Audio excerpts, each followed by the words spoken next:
بەناوی خوای گەورە و میهرەبان بینەرانی عەزیز، سڵاوی خوای گەورەتان لێبێت. ئەم کاتتان باش، تاعات و عیبادەتان قبول، ئاسوودە و کامەران و بەختەوەر بن.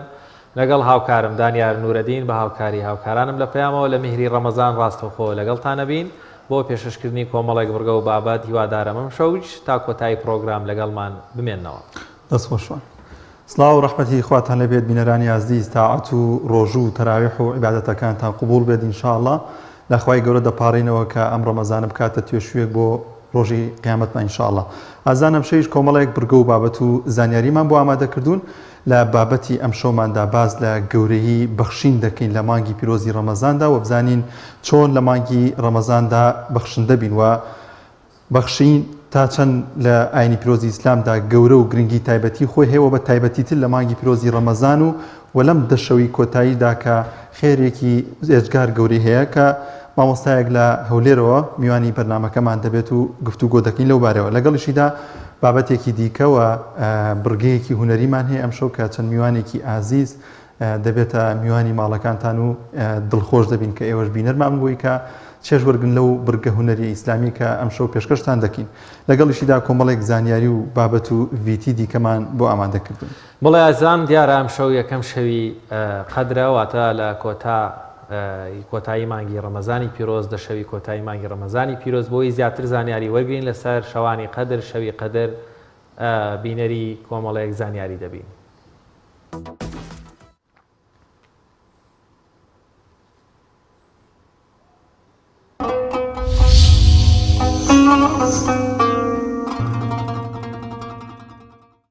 دووبارە سڵاوتان لەبێت بینەرانی عەزیز. دەچین لای بڕگەی یەکەمی بەرنامەکەمان کە پرسیار و وەڵامی ئێمەش چاوەڕێی پەیوەندیەکانیەوەن کە بتوانن وەڵامی ڕاست ئەم شەو بەدەست بێنن. لە یەکەمین پرسیاری ئەم شەوماندا فەتحی مەککە کەی ئەنجام درا؟ واتە کەی فەتحی مەککە ئەنجام درا؟ لە چ ڕۆژێکی ڕەمەزان مانگی پیرۆزی ڕەمەزاندەوە؟ بەڵێ ئایزان وەک هاوکارم ئاماژەی پێکرد پرسیارەکەی ئەمە بەم شێوەیە فەتحی مەککە کەی ئەنجام درا؟ کاتێک دەڵێن کەی واتە بەروارەکەیمان دەوێت بۆ نمونە چۆن دەڵێ 24 نۆی بۆ نمونە 2000 بەو شێوەیە بە ساڵی کۆچی دیارە ئەو ساڵیان ئەو بەروارەکەی بوو ڕۆژەکەی وەروەها مانگەکەی و ساڵەکەشی. بەڵازان دەچینە لای یەکەمین پەیوەندی کە خاتووکانی ئیبراهیم لە کفری وەردەگرین. خاتووکانی سڵای خوارد لەوێ.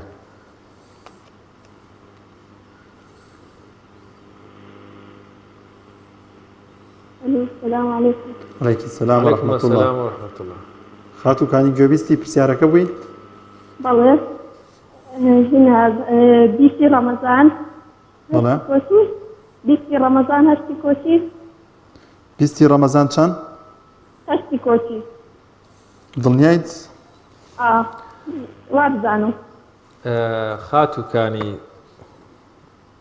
جارێکی تر من پرسیارەکەت بۆ خوێنمەوە. فەتحی مەککە کەی ئەنجام دراواتە چەندی ساڵی کۆچی؟ یعنی بەروارەکە واتە ڕۆژی چەندی؟ فەرمووت 20 ڕەمەزانی ساڵی هەشتی کۆچی. هەشتەمی کۆچی. چۆن؟ 20 ڕەمەزان هەشتەمی کۆچی. زۆر باشە، زۆر سپاس بۆ خاتووکانی لە کفریەوە لەگەڵمان بوو. خاتوو سەحەر جەمال لە بەردەڕەش وەردەگرین. خاتوو سەحەر سڵای خوارد لەبێت و تاعات و ڕۆژوتان قبول بێت. سڵای خدای گەورە پەروەردگار لە کاکەشان کاکە دانیال خدای گەورە تاعات و ڕۆژوون زۆر سپاس. خاتوو سەحەر زانیاری دەیە لەبارەی پرسیارەکەەوە؟ سەبارەت بە پرسیارەکە باسێت ڕەمەزان دەی هەشتی کۆچی. 20 ڕەمەزانی سەسی ڕەمەزان ساڵەکەش هەشتی کۆچی. هەشتی کۆچی؟ بەڵێ. زۆر باشە، زۆر سپاس بۆ خاتوو سەحەر جەمال لە بەردەڕەشەوە لەگەڵمانە بوو. بەڵێ دەچینە کەرکووک لای خاتوو ئیسرا محەممەد. السلام عليكم. وعليكم السلام ورحمة الله. خاتوو ئیسرا گوێبیستی پرسیارەکەی ئێمە بووی فەتحی مەککە کەی ئەنجام درا؟ بەڵێ 20 ڕەمەزان لە هەشتی کۆچی. 20 ڕەمەزان لە هەشتی کۆچی. دڵنیای لە وەڵامەکە یاخود لەسەر وەڵامی هاوڕەکانی ڕابردوو ئەو وەڵامە دەڵێیت؟ دڵنیام. زۆر باشە سۆسپاس بۆ خاتو ئیسرا لا کەرکووکەوە لەگەڵمانەوە دەچینە سۆران لای خات و نارین عەبدولقادر سەلام عەلەیکوم السلام عليكم ورحمة الله وبركاته. سلامەتی خات و نارین بەڵێ دەستخۆشی بەرنامەکەتان لێ کەم و خوای تۆ لە پاداشتان داتەوە ئینشاءالله. زۆر سپاس لەگەڵێوەژ ئینشاءالله. سەلامەت خات و ناری کەی فەتحی مەکە ئەنجام درا توانین بەرزدارن بەڕاستی ناچی زۆر زۆر ئاو دەدەین کە بتوانین بەرزدار بین. سپاس بۆ خوام شەو توانی و بەشداربی لەگەڵمان. خۆشحاڵ بووین. بەڵێ مام ئەگەر بکرێت پرسیارێکە دووبارە بکەیتەوە. فەتحی مەکە کەی ئەنجام درا واتە بەروارەکەی کەیە؟ لە مانگی ڕەمەزان واسەی بەڕێز بەڵام ساڵی هەستەمی کۆچیز بوو. ئەی چەندی ڕەمەزان بوو؟ مانگی ڕەمەزان بوو بەڕاستی واسە.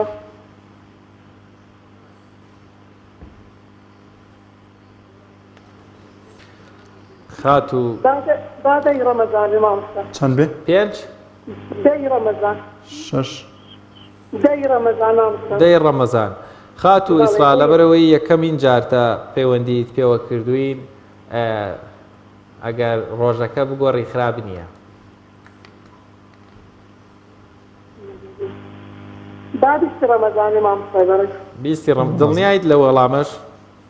ڕاستی دڵنیانی مامۆستا زیاتر شکەکەم بۆ دەی ڕەمەزان بوو. بەڵا دەی ڕەمەزان نییە. لە شەوانی قەدرایە واتە لە دەشەوی کۆتایی لە 20ەوە تاوەکو ئیتر 29 یان 30 بە پێی ساڵەکانە گۆڕێ. ئێستا خات و نارین ئێمە 20 ڕەمەزان بۆ جێگیر کەین. دادیشتی ڕەمەزان مامۆستا. 20 ڕەمەزان باشە زۆر سپاس بۆ خات و نارین لە سۆرانەوە لەگەڵمان بوو. خات و شەنگە سەمەد لە چەمچەماڵە وەردەگرین خات و شەنگە سڵای خوارد لێبێت و تاعاتە قبول بێت ئینشاءالله. زۆر سپاس خات و شەنگە. زانیاری دێ لەباری پرسیاری ئەم شەو؟ بەڵێ دادیستی ڕەمەزان دێ بە هەشتی کۆچی لەگەڵ هاوکاری ئێوە. 20 ڕەمەزان دڵنیایت خات و شەنگە؟ وەڵاهی لە زۆر دڵنیای بەتەوەزان لە هەشتی کۆچی داد. زۆر باشە وەڵامت بۆ جێگیرەکەین خات و شەنگە لە چەمچەماڵە لەگەڵمانە و سپاس بۆ پەیوەندیەکەت. بەڵێ ئایزان نەچینە هەولێر لای خات و سومەیە سەنگەر سەلام عەلەیکوم. خات و سومەیە سەلام عەلەیکوم. السلام عليكم. عەلەیکوم السەلام و ڕەحمەت الله. باشی بەرنامەکە لێەکەم. زۆر سپاس. سۆسپاس. خات و سومەیە وەڵامی پرسیارەکەت لایە؟ وەڵی دادیستی ڕەمەزان بە بەزەتر هاوکاریم کە یەکەم جارمە. ئەگەر مادام یەکەم جارتە 20 ڕەمەزان نییە.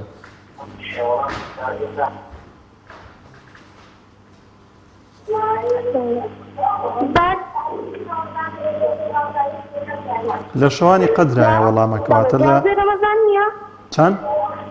12. نانا لە شەوانی قەدرایە ئاسانکاریمان کردووە کە لە دەشەوی کۆتایی مانگی پیرۆزی ڕەمەزان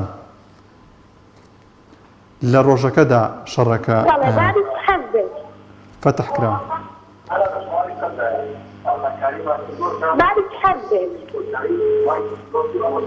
ئێستا وەڵام چی بۆ جێگیر بکەین؟ 27 باشە وەڵامە بۆ خات و سومەیە سەنگەر لە هەولێر جێگیر دەکەین. خات و مۆنا ئەحمەد لە هەولێر وەردەگرین سڵای خوا لێبێ خات و مۆنا. سەرچاو خات و مۆنا. گوێبیستی پرسیارەکە بوویت؟ بەڵێ. با لە 23 ڕەمەزانی هەشتی کۆچی. 23؟ بەڵێ. خات و مۆنا دڵنیایت لە وەڵامە؟ ناوەڵە. کەس نییە لە دەورت ڕاوێژێکی پێ بکەی دڵ نابیتەوە؟ وەچی هەڵەتە؟ ئەرە وەڵا غەڵەتە. وڵی با 27. چەندی فەرموو کاک؟ چەند خات و مۆنا؟ باشە خات و مۆنا ئەحمەد لە هەولێرەوە سپاس بۆ پەیوەندیەکەت. خات و سارا لە سارا عەبدوڵڵا لە هەولێرە وەردەگرین سڵای خوا لێبێ خات و سارا. السلام عليكم. عەلەیکی سەلام و ڕەحمەت الله. خۆشی بەرنامەکەتان لێدەکەم. زۆر سپاس.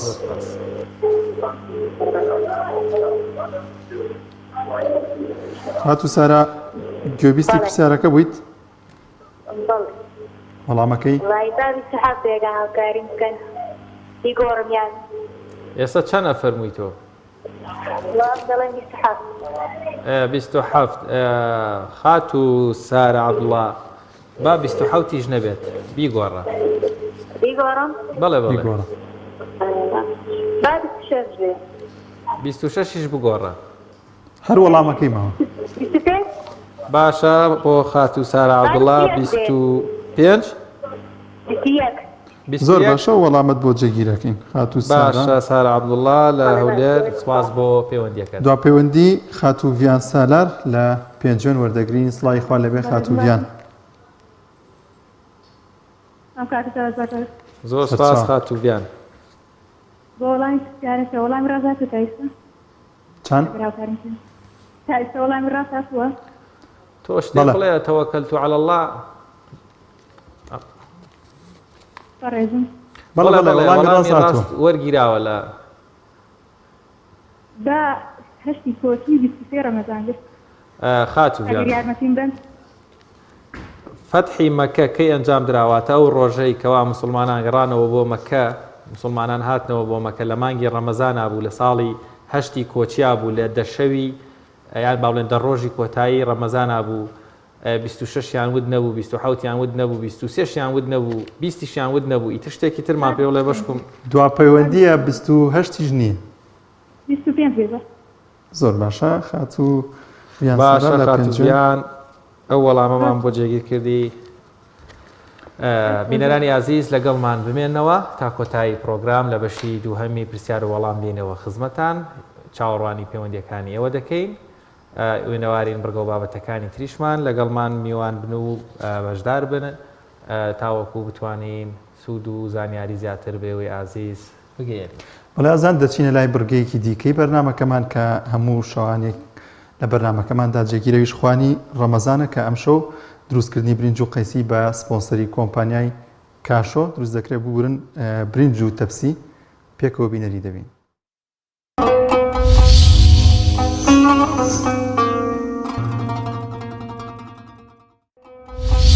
خوانی ڕەمەزان بە سپۆنسەری کاشۆ.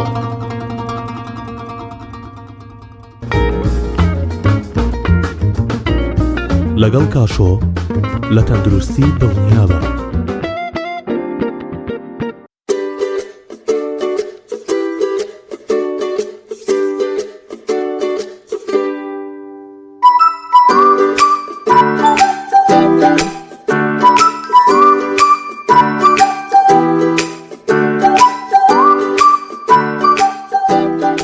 سڵاتان لەبێ خۆشەویستانم لە بەرنامەی میوانی کاشۆ و لە مانگی پیرۆزی ڕەمەزان بە ئامادەکردنی خواردنێکی جیاوازتر گەڕاینەوە لاتان هیوای تەندروستێکی باش و ڕۆژێکی پڕتاقە و زا بۆ هەموو لایەکتان دەخوازم. ئەمەوێ باسی خواردنەکەی ئەمڕۆتان بۆ بکەم کە پێشکەشی ئەوەی خۆشەویستی ئەەکەم ئامادەکردنی برنجە لەگەڵ ئامادەکردنی تەپسێکی سادە ئەم جارە هیچ جۆرە گۆشت و قیمێکی تیا بەکار ناهێنین. ئەمەوێ باسێکی برنجەکە بکەم. برنجەکەمان برنجی کوردی کاشۆیە برنجە ناواز و بەتام و ڕەنگ جوانەکەی کارگەی کاشۆیە برنجی خۆماڵیە. من ئەمڕۆ لەم بەرنامە پێشکەشی ئەوەی ئەەکەم هیوادارە سفرەی ڕەمەزانتان هەمیشە ڕازاوەکەن بەم برنجە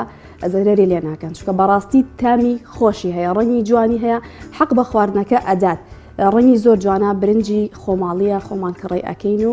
دەنکە ساغەکانی لەجیاکەینەوە لەگەڵ دەنکە لەتکەکانیان. من ئەمڕۆ ئەم برنجەتان پێشکەش ئەەکەم لەگەڵ سنگی مریشک سنگی مریشکەکە بەجیا سوور ئەەکەینەوە. برنجەکەش بەجیا لێ ئەنین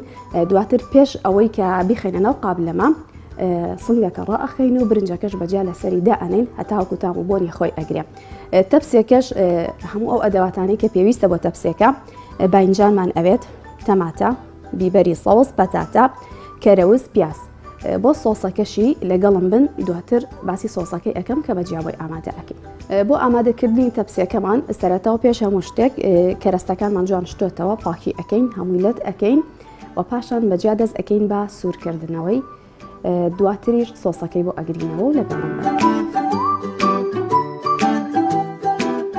سەرەتا باینجانەکە ورد ئەەکەین پاکی ناکەین چکە سووری ئەەکەینەوە ئەشکۆڵێت بەم شێوەی باینجانەکە ئەچێتەوە بۆیە پاکی ناکەین تەنها وردی ئەەکەین.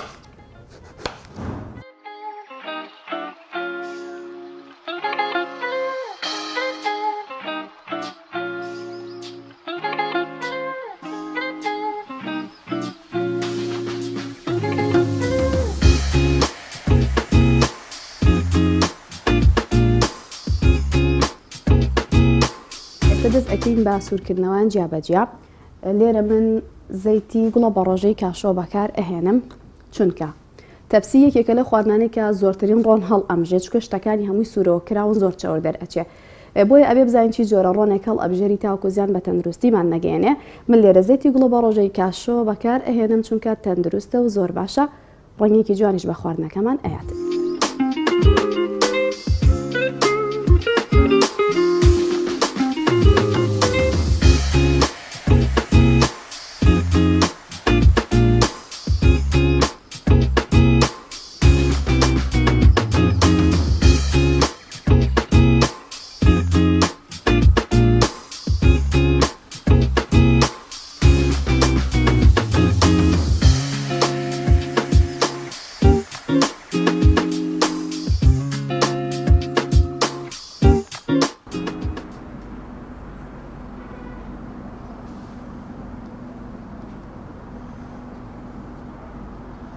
ئێستا کەرەستەکانمان جیابەجیا هەمووی سوور کردوێتەوە. دەست ئەەکەین بە ئامادەکردنی ساسەکە بۆی ئەو تەماتەمان ئەوێت. من لێرە ئەو تەماتەی شارە زۆر بەکار ئەهێنم، خۆماڵیە ئەم ئەو تەماتەیە. کێڵگەکانی کوردستان تەماتەکە بەرهەم ئەهێنرێت و ئەکرێ بە دۆشا و خۆماڵیە. ئەمە لیمۆ و خوێی دەریایە، پێویستە بەکاری بێنین، تامی خۆش ئەدا بۆ ساسە. ئەمە کاریە یاخود حەو دەرمانە بەکاری ئەهێنین، ئەمە هەون بەپێی خواستی خۆتە.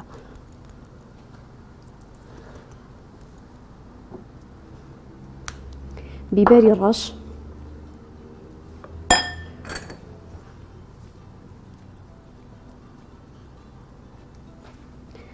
زیرە،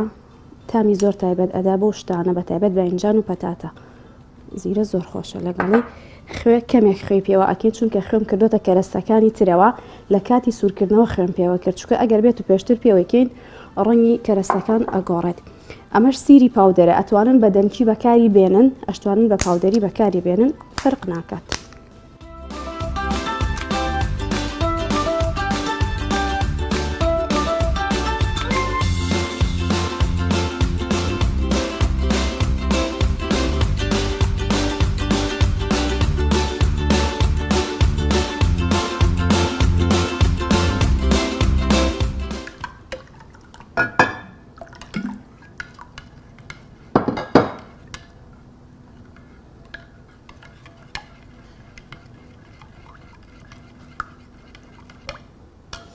گیراوەکەشی ئامادە بوو.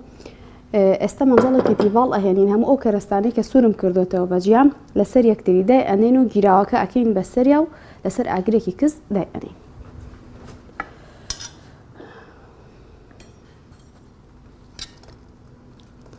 چینی ژێرەوە سەرەتا پیازەکە دائەنین.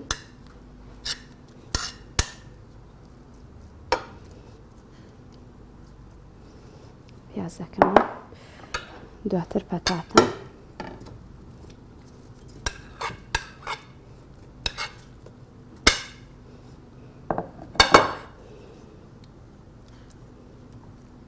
بەم شێوەجە ڕیزی ئەکەین.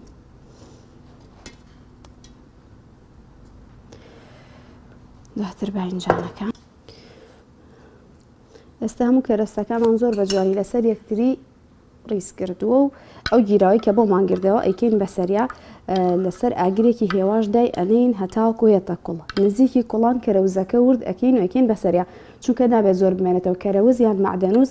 ڕەنگی خواردنەکە تێک ئەیات. کەرەستەکانمان هەمووی لەسەر یەکتری دانا، دواتر گیراوەکەمان کرد بەسەریا. ئێستا خێنە سەر ئاگرێکی هێواش زۆر بە هێواشی ئەبێ بکوڵە بۆی تامی شتەکان یەکتری بگرن و تامی یەکتری هەڵببژن. دواتر نزیکی کوڵان کەرەوزەکە ورد ئەکەین و ئەکەین بەسەریا.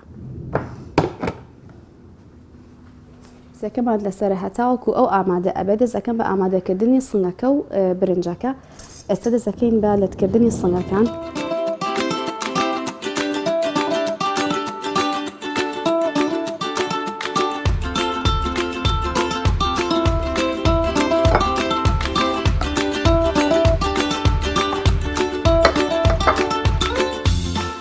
سنگەکەمان تەنها خوێی پێوە ئەکەین لەگەڵ بیبەری ڕەش و زیرە.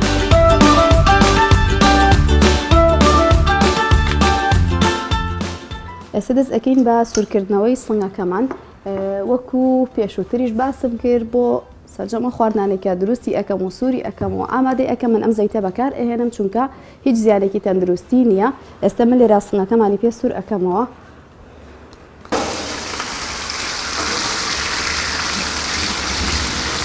خۆشەویستانم وەک دەبینن خواردنی ئەمڕۆشم پێشکەشکردن کە پێگاتە بۆ لە برنجی کوردی دەنک خڕی کاشۆ لەگەڵ تەپسیەکەش هەموو کەرەستەکانم بۆ سوور کردەوە و بە زەیتی گوڵە بە ڕۆژەی کاشۆ ئامادەم کرد کە زەیتێکی 100% سروشتیە، هیچ زیانێکی بۆ ئینسان نییە، تابووبوونێکی خۆشیش بە خواردنەکەمان ئەبەخشێت. بە تایبەتی زۆر کەسەیە کێشەی لەگەڵ خواردنی سوورکراوە هەیە، لەبەری خواردنی سوورکراوە تووشی مەعیدە ئێشت ئەکات، تووشی ناڕەحەتیت ئەکا، بەڵام بە بەکارهێنانی ئەم زەیتە ئەگەر تاقی بکەنەوە دڵنیاتر ئەبن لە بەکارهێنانی کە زەیتێکی 100% سروشتیە، هیچ زیانێکی نییە. ئەگەر خواردنەکە سوورەوە کراوە یاخود چاوریش بێ هیچ زیانێکی بۆ تەندروستی ئێمە نییە. ئەو برنجی ئەمڕۆ من ئامادەم کردبتان برنجی کوردی کاشۆ بوو، برنجی دەنک خڕ. ئەم برنجە برنجێکی خۆماڵیە، کارگەی کاشۆ بەرهەمی ئەهێنێ. ئەم برنجە ئێمە خۆمان لە کوردستان لە جوتیارەکان دەیکەڕین، پاشان کڕی دەکەین، دەنکە ساغەکانی لەجیا دەکەینەوە بەم شێوەیە. 2 کیلۆی هەیە، 5 کیلۆی هەیە لە هەموو مارکێتەکانی کوردستان و هەموو شوێنێک بەردەستە. دەنکە لەتکەکانیشی لەجیا ئەکەینەوە بەم شێوەیە. ئەم دەنکانە بەکار ئەهێنین، بۆ سوپ بەکاری ئەهێنین، بۆ مەحەلەبی بەکاری ئەهێنین، بۆ یاپراغ، بۆ کوبە ئیسفادەی زۆری لێ ئەەکەین. تایبەتمەندی ئەم برنجە ئەوەیە لە کاتی لێنانە نالیکێ بەیەکەوە ئەبینن دەنکەکانی زۆر خەڕ و جوانن و تازەم برنجی 6 مانگەیە. دڵنیام ئەگەر بەکاری بێن و بۆ یەک ژەمیش بێت تاقی بکەنەوە ئەو ئەبن بە بەکارهێنانی بەردەوامی ئەم برنجە، چونکە خۆماڵیە و تام و بۆن و چێژی تایبەتی خۆی. بەم جۆرەش خواردنی ئەمڕۆم پێشکەشکردن هەتا بەرنامەیەکی تر ماڵ ئاوا و کاتێکی خۆش خۆتان لەگەڵ.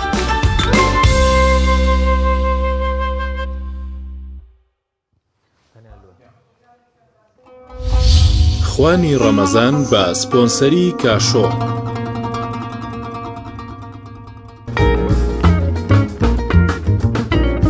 لەگەڵ کاشۆ لە تەندروستی دڵنیابە.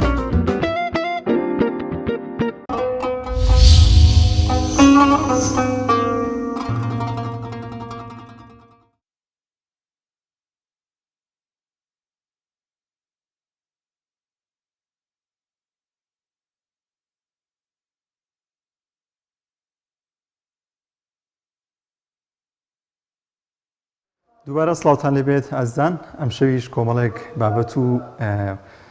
تەوەری گرنگمان بۆ ئامادەکردن دەخوازیین کە تا کۆتایی بینەرمان بن کە بە تایبەتی تر بابەتێکی هونەریمان بۆ ئامادەکردن هونەری ئیسلامی کە دڵنیام زۆر چێژبەخش دەبێت و میوانێکی زۆر ئازیز وەروەها شاعیرێکی زۆر ئازیز لێرە میوان دەبن. بەڵام پێشەوەی کە ئەو تەوەر هونەری پێشکەش بکەین میوانێکمان لە هەولێر دەبێت گفتوگۆ دەکەین لە بارەی بەخشین و فەزلی گەورەی بەخشین. یەکێک لە بەهاجوانەکانی ینی پیرۆزی ئیسلام کە بۆی داناوین ئەوەیە کە هانمان دەدا لە چەندین ئایەت و لە چەندین فەرمودەی پیرۆزی پێغەمبەری خوا صلی الله علیه وسلم کە ببەخشین کە خێر و چاکەیەکی ئەجگار زۆری هەیە، بەوەی کە خوای گەورە بەڵێنی داوە هەر خێرێک هەر سەدەقەیەک بە 700 زیاتریش هەژمار دەکرێت بۆ مسلمانان و لەگەڵیشیدا دەبێتە بربەستێک بۆ ئەو مسلمانی کە دەبەخشێت لەگەڵ ئاگری دۆزەخدا. بەڵێ ئازان وەک هاوکارم باسی کرد لە درێژەی پرۆگرامی ئەم شۆمانە بڕگەیەکی هونەری زۆر تایبەتمانە بێ، هونەرمەندێکی زۆر دەنگخۆش بەهەگەڵ هاوڕێ لەگەڵ پۆلێک لە و هاوڕێیانەی کەەوە لێرە لەگەڵمانە بن. پێشەوەی بچینە لای ئەو تەوەرەیە کە هەمانە ڤیتێکمانەیە ئەگەر هاوکارانم بەڵازان لە بابەتی ئەم شۆماندا گرنگی پێدەدەین بەخشینە، وەی کە گرنگە لە مانگی پیرۆزی ڕەمەزاندا کە پێغەمبەری خوا صلی الله علیه وسلم کە لەگەڵەوەی کە هەمیشە بەخشندەترین بۆ بەڵام لە مانگی پیرۆزی ڕەمەزاندا بەخشینەکانی چەند بەرامبەر زیادی کردووە. دوای ڤیتێک دەچینە لای بەڵازان میوانەکەمان لە هەولێرەوە ئامادەیە کە وەک هاوکارانم ئاماژەی پێ دەکەن. مامۆستا عەبدولخالق سڵاوی خوا لێبێ، سوپاس کەم دەرفەتت بێمە بەخشی. بەڵێ هاوکارمان بورن هاوکارمان ئیمران ئەمیر لە هەولێرەوە لە بریەمە میوانێکی هەیە، ئەویش ئەم شەو لەگەڵمان تەوەرەیەک پێشکەشەکان ڕەمەزانە خۆی لێ دزینەوە و ئەموەرکەکە لەسەر شانی ئێمە بوو بزانین ئەم شەو کاک ئیمران چیمان بۆکە لە هەولێرەوە. سڵاوی لێبێ کاک ئیمران. بەڵێ مامۆستا شوانە سڵاو لە ئێوە و لا تەواوی بینەران و بیسەرانی کەناڵی ئاسمانی پێیان لەگەڵتانە مەگەل لە نیوەی ڕەمەزانیش بێەوە بێکەوە ئینشاءالله بەردەوامە بین لە پێیان زۆر خۆشحاڵم. ئازیزان و خۆشەویستانم ڕۆ لە شاری هەولێر بە میوانداری مامۆستا عەبدولخالق باسی بەخشندەی یەکەین. بەخشندەیی لە ئیسلامدا بێگومان یەکێک لە سیفاتە هەرە جوانەکان ئیمانگی پیرۆزی ڕەمەزان بەخشندەی و هاوکات بەخشندەی بە موسڵمانانەوە بە تەواوەتی بە دیار دەکرێت لە مانگی پیرۆزی ڕەمەزان. ئەو هەمووە ئیفتار سایمە دەبینین، ئەو هەمووە خێر و پاداشت و یان کۆکردنەوەی زەکات و هاوکات هاوکاریانە دەبینین کە بە جەمعی لە ڕێکخراوەکانی تایبەت بە خێرخوازان یان کاری خێرخوازی پێشکەش بە مسلمانانەکرێ بێگومانەمە زۆر جێگای دڵخۆشیە و ئەمڕۆ لەگەڵ مامۆستا عەبدولخالق تاوتوێن بابەتەیەکی مامۆستا عەبدولخالق سڵاو لێبێ. سڵاوی خۆی لە بەڕێست و لە تەواوی بینەرانی کەناڵی پێیامیش زۆر خۆشحاڵی مامۆستا لەگەڵمانی. مامۆستا پێم بڵێ بەخشندەی لە ئیسلامدا چییە؟ بە کێ ئەڵێن بەخشندە؟ بسم الله الرحمن الرحيم الحمد لله والصلاة والسلام على رسول الله وعلى آله وصحبه ومن والاه. سرتا دەستخۆشی لە بەڕێزت دەکەین و دوعای خێریش بۆ جەنابت و تەواوی بینەران دەکەین و لە بۆ مسلمانانیش ئینشاءالله خۆی گە ڕۆژی هەموو قبول کاوە ئینشاءالله چۆن ئەمە گیاندە سەرەتا و ناوەندەکەی هەوا لە کۆتاییەکەش بەردەوامم کەوت لە ئازادکراوەکانی خۆیمان ئەسێ بکەم. طبعا بەخشندەی سیفەتی خۆی رب العالمین سبحانه وتعالى وەکو پێغەمبەر دەفەرمێ لە چەند حەدیثێک ئین الله حەی کەریم، خی گەورە سبحانه وتعالى هەم حەیای هەیە واتە شەرمی هەیە بەڵام شەرمەکە لایەقبی بە جەنابی و هەم کەریمیشە بەخشندەیە. یەستەحی من عەبده ئەن یەرفع إليه یەدەیه ئەن یەڕودەهما صفرا. خی گەورە شەرم دەکات لە بەندەی خۆی ئەگەر دەستی لێپان کاتەوە دەستەکانی بە بەتاری بجێڕتەوە. هەم شەرمی هەیە و هەم کەسێکی بەخشندەیە. یان دەفەرمێ پێغەمبەر صلی الله علیه وسلم إن الله كريم يحب الكرماء يعني يحب الكرم وإن الله جواد يحب الجود. خی گەورە هەم بەخشندەیە بەخشندەکانیشی خۆش دەوێ و هەم جەوادیشە واتە خێرکەرەکانیش خۆش دەوێت. طبعا جەواد جود لەگەر کەرەمی تووشیرێک جوازە. کەرم ئەوەیە کە کەسێک مستحقە داوای دەکا پێ دەبەخشی، بەڵام جود ئەوەیە کابرا بەبێ ئەوەی کە مستحق یان داوکات و پێ ببەخشی. زاخوای گەورە هەردوو سیفەتەکەی تدایە، هەردوو سیفەتیش لە کەسی پێغەمبەر بووە عەلەیهی السەڵات وسەلام کە پێغەمبەری خوای نای نەبووە، داوای هەر شتێکیان لێکردبی نەیفەرمووە نا یەکە و سەر پێ بەخشی. هەتا ڕۆژێک پێغەمبەر صلی الله علیه وسلم ئافرەتێک دێ بەرجێک بۆ پێغەمبەری خوای دەزانی پێغەمبەری خوای ئەتازە بەرجی نییە کە بەرکەی دەنی پێغەمبەری خوای لەبەر دەکا. یەکێک لە سەحابەکان دەفەرمی پێغەمبەری چەندە جوانە پێم دەبەخشی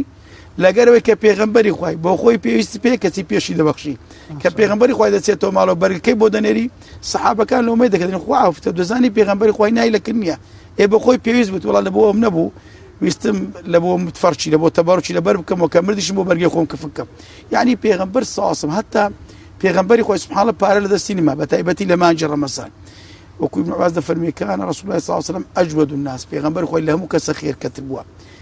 لە هەموو کەسێک بەخشندەتر بووە، بە تایبەتی ئەجود ما یەکون فی ڕەمەضان. بە تایبەتی لە مانجی ڕەمەزان پێغەمبەری خوای زۆر بەخشندەتر بووە. لەو کاتێک کە جبریل بەسەری دادەبەزی و قورئان لەگە دەور دەکردەوە پێغەمبەری خوای کانە ئەجود من ریح المرسلة لە بایەک زۆر خێراتر بوو لە خێرکردن. جا ئەو حەدیثە دووشتمان فێر دەکە یەکەم مانجی ڕەمەزان مانجی قورئانە دەبی لە خزمەت قورئان بین و مانجی بەخشندەیشە و دەبی بش بەخشین. وەکو جەنابە لە مقدیمەکەی باس کرد دەبینی هەموو کاتێک مسلمان دەستی کرایە و بەخشندەی، بەڵام لە مانجی ڕەمەزان تەماشا دەکەی لەگەر ئەو هەموو قەیران و وەس ئەخراپی کە دروستیان کردیە خەڵکی بێدین و دوور لە خوا و خەڵکی سەقەت بە فکری سەقەت بە بەرنامەی سەقەت ژیان و ژیگانە و سەقەت و پەکەت کرد لەگەر ئەو هەموو داهات و خێر و بێرە هەیە بەڵام 250 بە خەڵکی نابەخشنەوە هەتا ئیستحقاقی خەڵکی لێی دەبڕن لێی دەگرنەوە. بەڵام تەماشای مسلمان دەکەی خۆبەخشانە دێتە پێش لەو پارەیە کە بە عەرەقی نیوچەوانی پەیدای کردیە بەسەر مسلمانە دەبەخشێتەوە. مامۆستا ینی باسی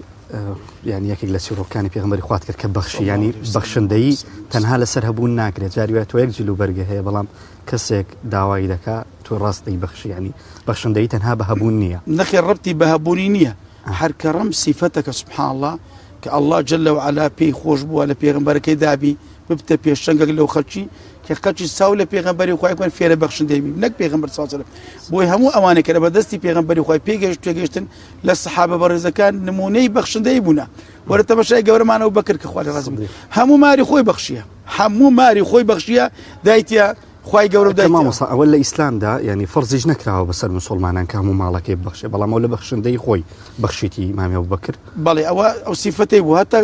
لە کاتی خۆی حاتەم هەبوو حاتەمی تەی کە کەسێکی زۆر بەخشندە و سەخی بووە کە پێغەمبەر سازم تەمەنای کردی مسلمان باە کاتێک کە کچ کوڕەکەی دێن لەبەر خاتری بابیان زۆر ڕێزیان لێ دەنی سبحان الله لەبەرەوەی کەس پێغەمبەری خۆی کەسی بەخشندەشی خۆشویستیە ئەگەر کەسەکە مسلمانیش نەبیلۆیە ئیبن القەیم ڕەحیمه الله دەفەرمێ ئەو کەسەی کە ماڵی خۆی دەبەخشی دڵی هەژاران خۆش دەکا کۆمەچی لێ قەوماوان دەکا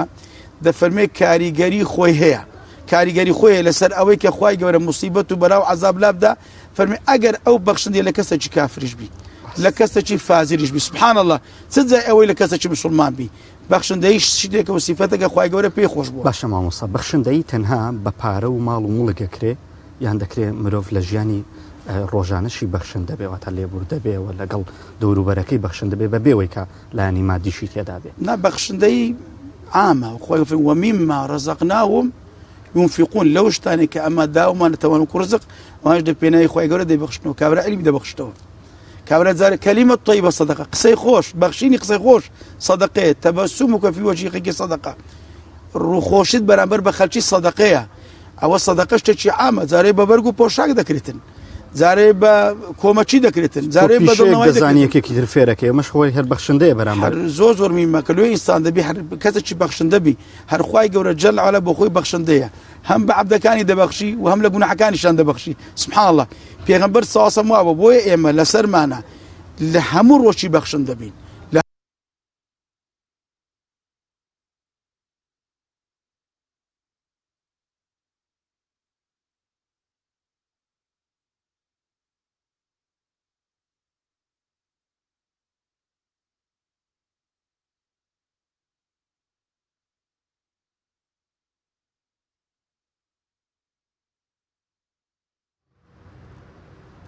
بەڵازان دیارە گرفتێکەیە کە ئیمران کەمێک کە دەگەڕێتەوە لامان کە باز لە گەورەی بەخشین دەکات لە مانگی پیرۆزی ڕەمەزاندەوە بە گرنگی تر لەم دەشەوەی کۆتاییدا کە دڵنیاین ئینشاءالله یەکێک لەم شەوانە دەبێتە شەوی قەدر ئەگەر هەموو شەوەکان هەوە هەموو ڕۆژەکانی خێر و سەدەقەیە بکەین ئینشاءالله لەو ڕۆژەی لەو شەوی کە شەوی قەدری تێدایە خێرێکی ئێجگار زۆری دەبێت و لەگەڵیشیدا پێغەمبەری خوا صلی الله علیه وسلم لە مانگی پیرۆزی ڕەمەزاندا بەخشندەترین بووە و زۆر زیاتر لە مانگەکانی ڕابردوو زیاتری بەخشیوە وەگەوەی کە لە فەرمودەکاندا هاتووە گرنگێکی زۆری دا بە بەخشین چونکە بەخشین دەبێتە هۆی ئەوەی کە بربەستێک بێت لە نێوان ئەو کەسەی کە دەبەخشێت و لە ئاگری دۆزەق پارێزراو دەبێت و هەروەها دوور دەبێت لە هەموو دەرد و بەڵایەک ئینشاءالله. بەڵێزان وەک هاوکارم ئاماژەی پێکرد دیارە هاوکارمان کاگەمران لە هەولێرەوە هۆی گرفتێکەوە پەیوەندی لەگەڵ ئێمە بچڕا ئێمە لە پەشی دووهەمی بەرنامەکەمانە وەک باسمان کرد بەرگەیەکی هونەریمان دەبێت بنەدارین تا کۆتایی پرۆگرام لەگەڵمان بمێنەوە پێشەوەی بچینە لای ئەوان بابەتێکمان هەیە کەوا بە ناوی پیشەو ڕەمەزانە بینەری ئەو بابەتە دەبین و دێنەوە لاتە.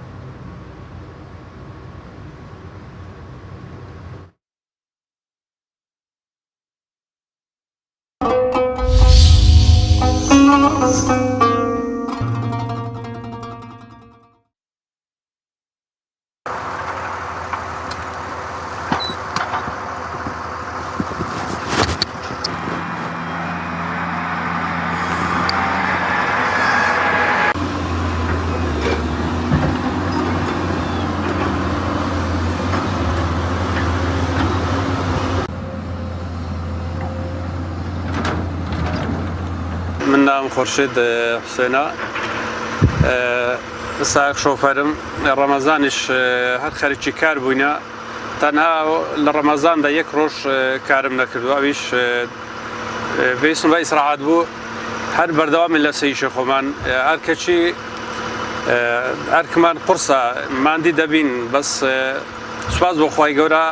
لە ڕۆژەکان بەردەوامین ئینشاڵڵا هەر لەسەر کاس و کارە و کاسبیەکە خۆم هەر بەردەوامین خەڵک ئەوسار زۆر ئیتیمام بە زەوی و زار و شوانە دەدانی کشت و کال و زەراعات و شتیوانێ ئیتیمامەتیش زۆر پێدادا و سار فەرقە جیاوازە لەگەر پارێکە بەردا ئیشی خۆشمان هەر بەردەوامین لەو ئەوانە لەسەر ئەو کار و کاسبێکی خۆمان بەردەوامین ئینشاڵڵا بەرێ وەڵڵا توانی زۆریش دەتوانێت ئەوەی کە بە ڕۆژی نابی تەنها لەشگرانیە و لێ ڕاوەتەوە گەنە ئێستاما ئیشەکەین زۆریشمان دەبین زۆر هیلاکە بین بەس هەر بەردەوامیندا ئەلحەمدولillah ڕۆژەکەمەشن ناشتێنین و ئیشی خۆشمانەکەین و هەند کاسبەکەکەین و هەندیش ئەتوانین ڕۆژیش ناشتێنین ئینشاءالله هەر بەردەوامین لەوان ئەوانێک کە ڕۆژی ئەشتێنن پەشێمانە منەوە ڕۆژێک دادێ پەشێمانە منەوە هیچ ئیسفادەی لێ ناکە لەو ڕۆژێکە ئەشتێنیتین تۆ ئیشی خۆت بکە و خوای گەورە نەیگوتە تۆ کاسبی نەکەی بڕۆ ڕۆژی بگرا عیبادەت بکەرم کاسبی نەکەی خوای گەورە داینا تۆ ڕۆژی ئەگری بڕۆ ڕۆژی بگرە نوێژ بکە ئەوش کاسبی خۆشت بکە.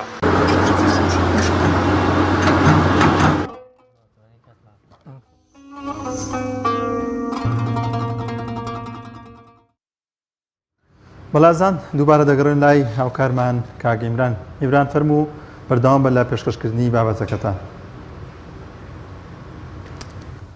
وەڵێ عزیزان لەگەڵەوە بەردەوامە بین بزانین لە ئیسلامدا مامۆسا بەخشندەی هیچ کاتێ فەرز کراوە بەسەرەوەی کە مرۆڤ دەبێ بەخشن دەبێ. بەڵێ هەر بەخۆی کە زەکات پێویست کرا لە ئیسلام کە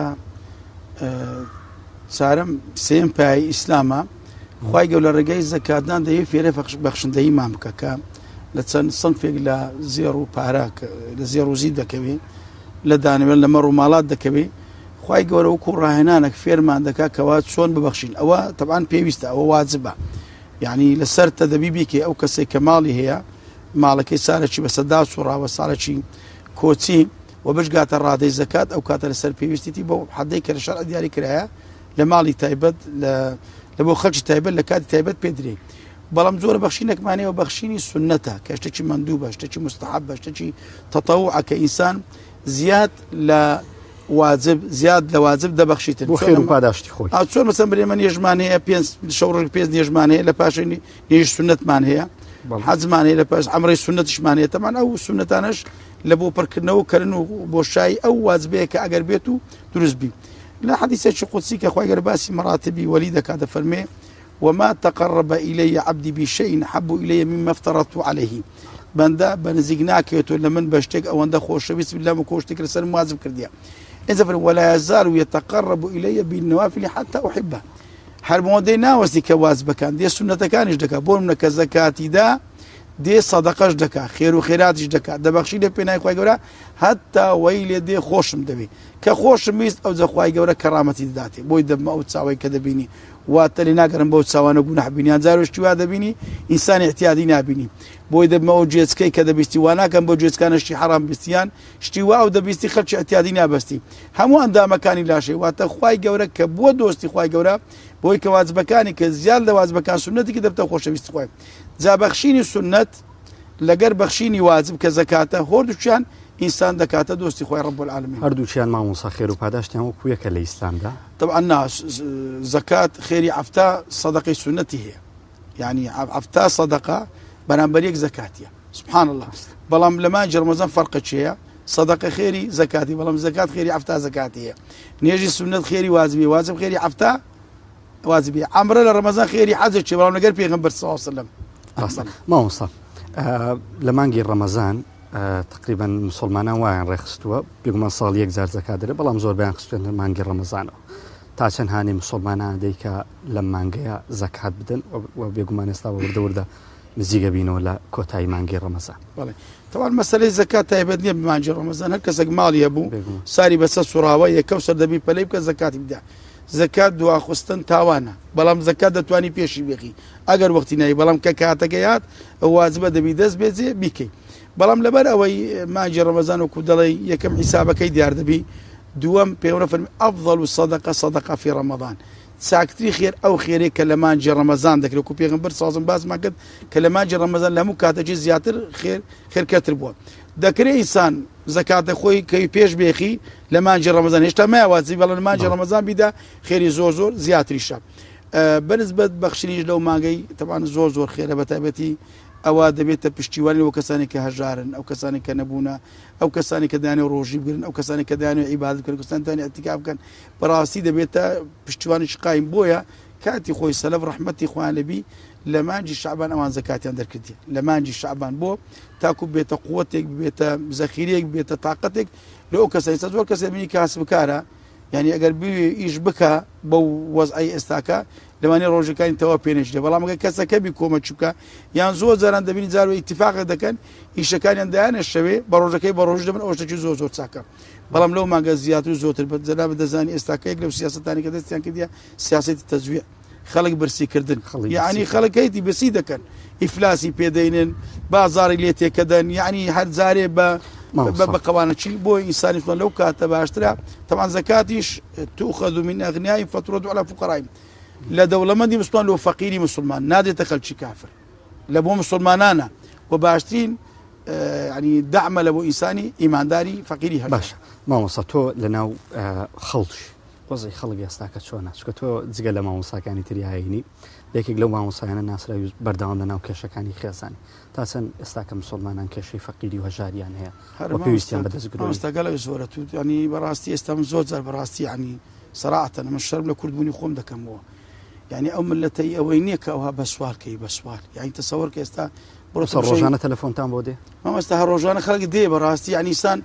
لە پیاوەتی شانی خستین ناتوانانی پیاوەتی ئێستاگەم معاشم مەزبوط باوەکو خۆی معاشە نەبڕێ دەمتانی خێر و سەدەقەی بکەم شتەکەم دەتانی لا دەمانگانە خێری بکەم یعنی ئەوڕۆ خەڵکیشان لە پیاوەتی خست یعنی تەماشا دەکەی هەموو خەڵکە بەستە زمانە دێتە دەرگات یعنی لە پاش خوای گەورە هەنای دەچێت ناستە پێش مەقەڕەک و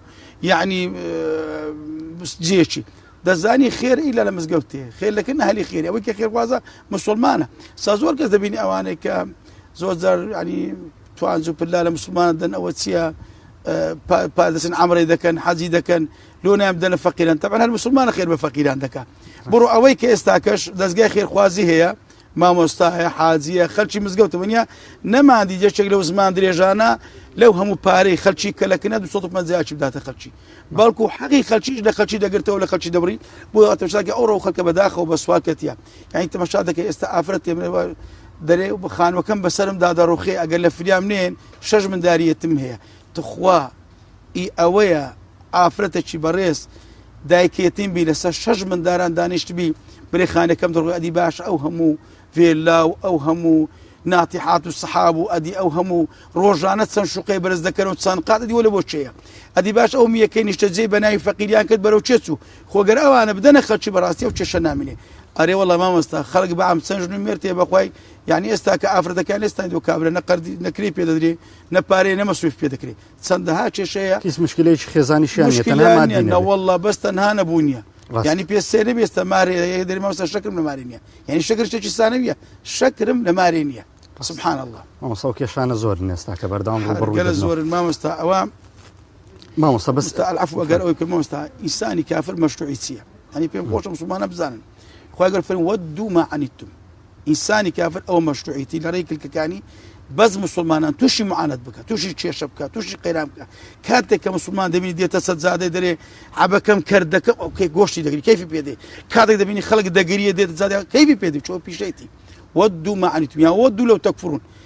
پیشەچکەش مەشروعاتکەشان ئەوێ بەس پێیان خۆشە خەڵک کافر ئێستا هیچ لەسەو دوو شتێ دەکەن خەڵکی تووشی معانەت بکەن چۆن خەڵکی لەخوا و لە دینی خوای گەورە بکەن بێ مسلمان دەبی چاوی کراوەبی ئاگاداربی هێلکەی خۆی لە سەبەتەی خەڵکێکی بێمەبدا نەکە باشە مامۆستا دەتوانین بڵێن ئێستا کە ڕۆژگارەوە نەگۆڕاوە تەنها کەسی هەبوون پێویستی بەوە نیانی کە زەکات بدات و خێر و بەخشندە بکە بەڵکو کەسانی کە لە مستەوای ناوەندیشن پێویستە ببەخشن چکە خەڵکی لەوان نزمتر زۆر بووە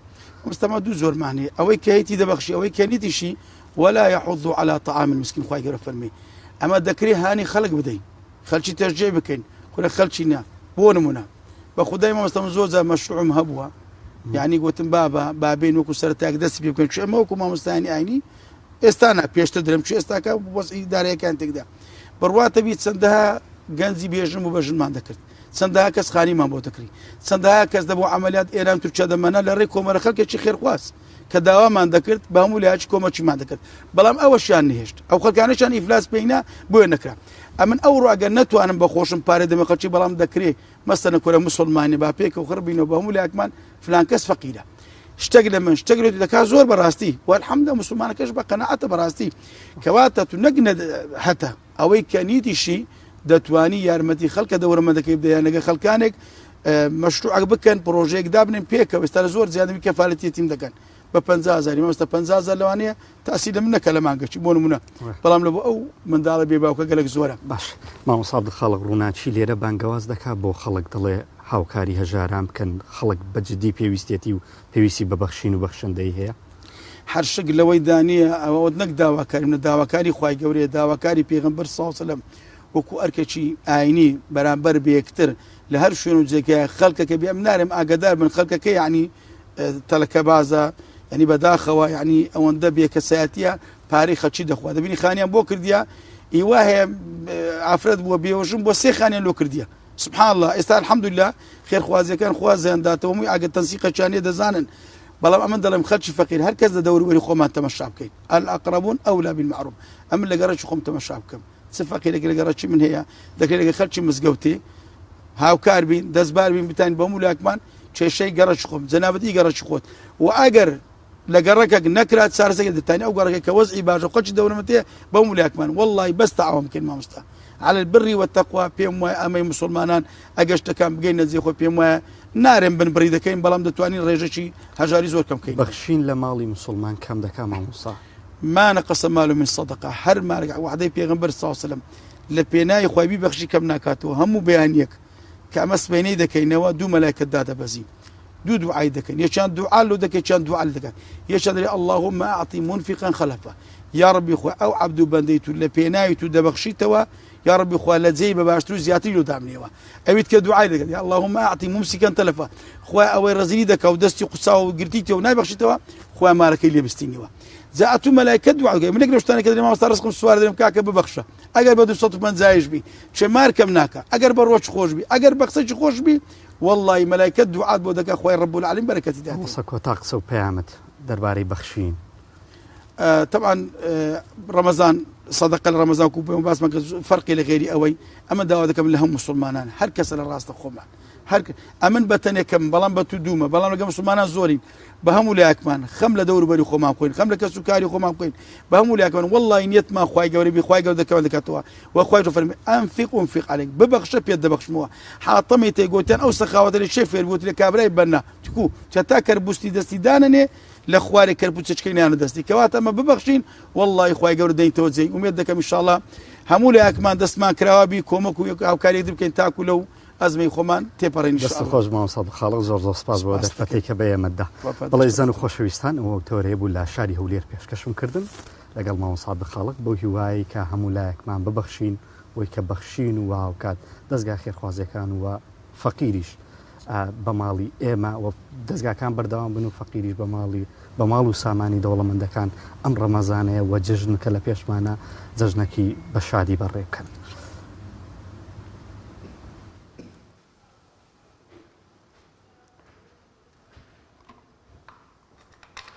دووبارە سڵاوتان لێبێ ئازیزان سپاس بۆ هاوکارمان کاگەمران سپاس بۆ میوانەکەشی دەچینە لای هاوکارمان ڕامیار عوسمان لە سلێمانیەوە لەگەڵمانە ڕامیار سڵاوت لێبێ و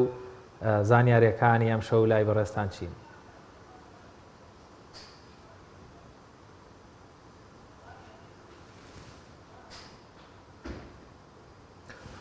ڕامیار سڵاوت لێبێ باشە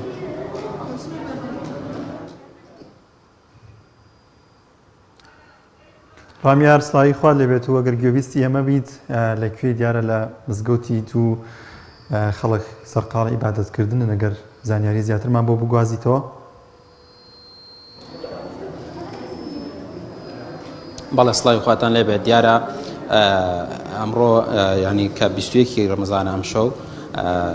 یادی شەوانی قەدرەکرێتەوە لە سەرجەم مزگەوتەکانی شاری سلێمانی مسلمانان لەم شەودا دادەنیشێن تا پێش پاشێوکردن ینی نوێژ و شەونوێژ و زیکر و قورئان خوێندن ئەنجامەدان دیارە من چمە لای مامۆستا محەممەد چیمەنی وتاربێژی مزگەوتی خێرخوازانە بزانی شەوانی قەدر چۆن زیندوو دەکرێتە مامۆستا سڵاوی خوا لێبێت سپاس لەبەرەوەی دەرفەتم زۆر کەم ئەگەر باسی شەوی قەدر بکەین بۆ تەنها لەم دە ڕۆژەی کۆتاییە ئەو شەوە زیندوو ڕایگیرێەوە کام ڕۆژە دەکەوێتە ڕۆژی قەدرەوە بەڵێ هەڵبەت هەموو لایەکەزانن کە شەوانی قەدر وەکوڵی دوا دەرفەتە لە مانگی ڕەمەزانە بۆ بەدەستهێنانی ڕەزامەندی و لێ خۆشبوونی خۆی پەروەردگار پێغەمبەری خوا صلی الله علیه و سلم عادەتی وا بووە لە دەشەوی کۆتایی مانگی ڕەمەزانە خۆی گرچ کردووەتەوە عیبادەتی زیاتری کردووە اعتیکافی کردووە لە مزگەوتەکان ناماوەتەوە بەندایەتی بۆ خوا کردووە پاڕاوەتەوە مسلمانانیش وەکو اقتیداکردن بە سنەتی پێغەمبەری خوا صلی الله علیه و سلم ئەم شەوانە زیندووەکەنەوە و شەوی قەدریش وەکو دیاریەک خوای پەروەردگار خستوێتە کۆتایی مانگی ڕەمەزان جیاوازی هەیە لەسەر دیاریکردنی شەوەکە هەندێک لە سەحابەکانە فەرموون 23 هەندێکە فەرموون 27 علەما فەرموون زانانە فەرموون بۆیە بە تەحدید دیاری نەکراوە بۆی مسلمانان هەوڵ و کۆششی خۆیان زیاتر بدەن بۆ ئەوەی کە شەونخۆنی زیاتر بکەن عیبادەتی زیاتر بکەن ئەبینین سواز بە خوای پەروەردگار ساڵانە هەموو ساڵێک لە کوردستانی خۆمان لەسەر مزگەوتەکان خەڵک زۆر بە گوڕوتینێکی چاکەوە دێنە مزگەوتەکان بەندایەتیەکەن پەرستشەکەن قورئان ئەخوێنن وەک ئەبینن ئەوە تا هەموو خەڵکەکە دانیشتون ڕۆ قیبلە ئەوەی قورئان ئەخوێنێ ئەوەی دوعاکە ئەوەی ئەپارێتەوە ئەم شەوە بە گەورە بەرز ڕائەگرن. جیاوازی چییە یەکێ لە ماڵەوە دابنیشە یا یەکێ لە مزگەوت دابنیشە؟ جیاوازەکەی لەوەدا ئیعتیکاف کە مانەوەیە لە مزگەوت بەنیەتی عیبادەت تەنها لە مزگەوت ئاکرێ خۆ ئەگەر کەسێک لە ماڵەکەی خۆشی دانشێ شەوی قەدر ئاوەدام کاتەوە زیندوو بکاتەوە کارێکی دروستە و ڕێگە پێدراوە و ئینشاءڵڵا لەیلەتول قەدرەکەی بۆ نووسریە بەڵام مزگەوت وتاری تیا خوێنرێ مزگەوت نوێژی بە جەماعەتی تیاکرێ ئیعتیکافیش تەنها لە مزگەوت ئاکرێ بۆی گومانی تێدا نیە لە مزگەوت خێر و ئەجر و پاداشتی زیاتر. دوا پرسیارم ئەوەیە ینی خەڵک تۆ مەسەن بۆ مسلمانان بەتایبەتی پێشنیارەکەی هەر دە ڕۆژەکە دابنیشن یا شەوە تاکەکان دابنیشن؟ وڵای من ئەڵێم ئەوەی کە دەرفەتەکانی تری لەدەست چووە ئەمە دەرفەتێکە خوای پەروەردگار خستوێتی ئەم شەوانەوە و خەڵکی بە تەبیعەت ئێستا شەوان ناخەوێ با بەرنامە ڕێژیە بکا بۆ شەوەکانی خوای تعالی لە قورئانە دیاری کردووە فەرمیێ خەیر من ئەلفی شەهر لە 1000 مانگ عیبادەت زیاتر ئەجر و پاداشتی کە ئەکاتە 83 ساڵ تەمەنی ئینسان. بەڕاستی ئەمە دەرفەتێکی زۆر گەورەیە من داوام لە هەموو خوشکبرایەکی مسلمان هەیە دەیان شەو ئێمە هەتا بەیانی ناخەوین ئەمە دەرفەتێک هاتووەتە پێشمان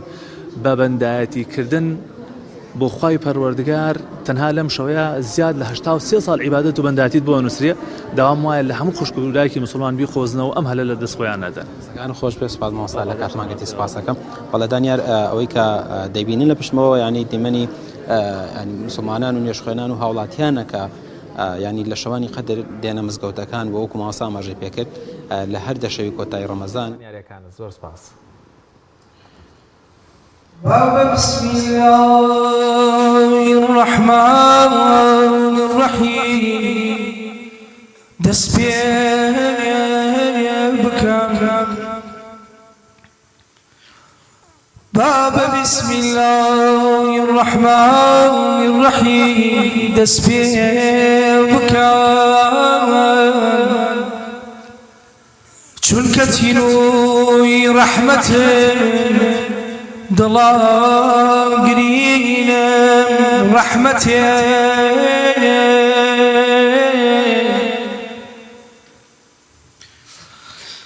کائینات الحەمدولله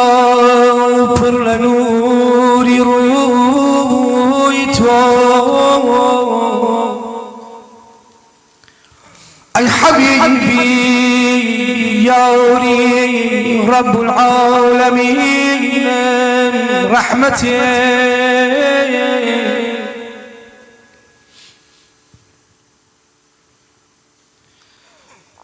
الرحمن في عتاك في أمكرك الرحيم مالكي دنيا عقباي يوم الدين رحمتي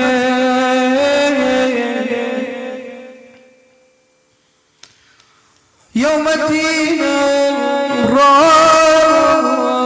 روج جزايا نعبد وخدا بمخرا سر هدايا نستعين من رحمته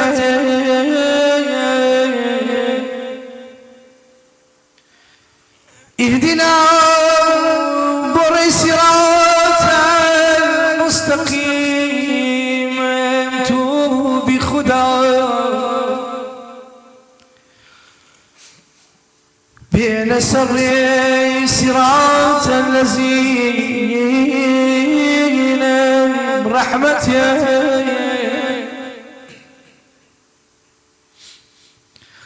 من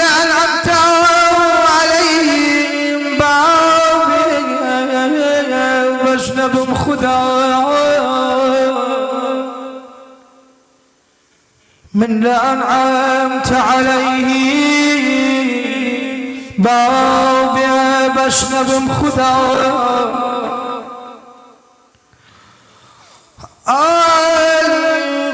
الخوار مخلصي كوي أمير المرسلين رحمتي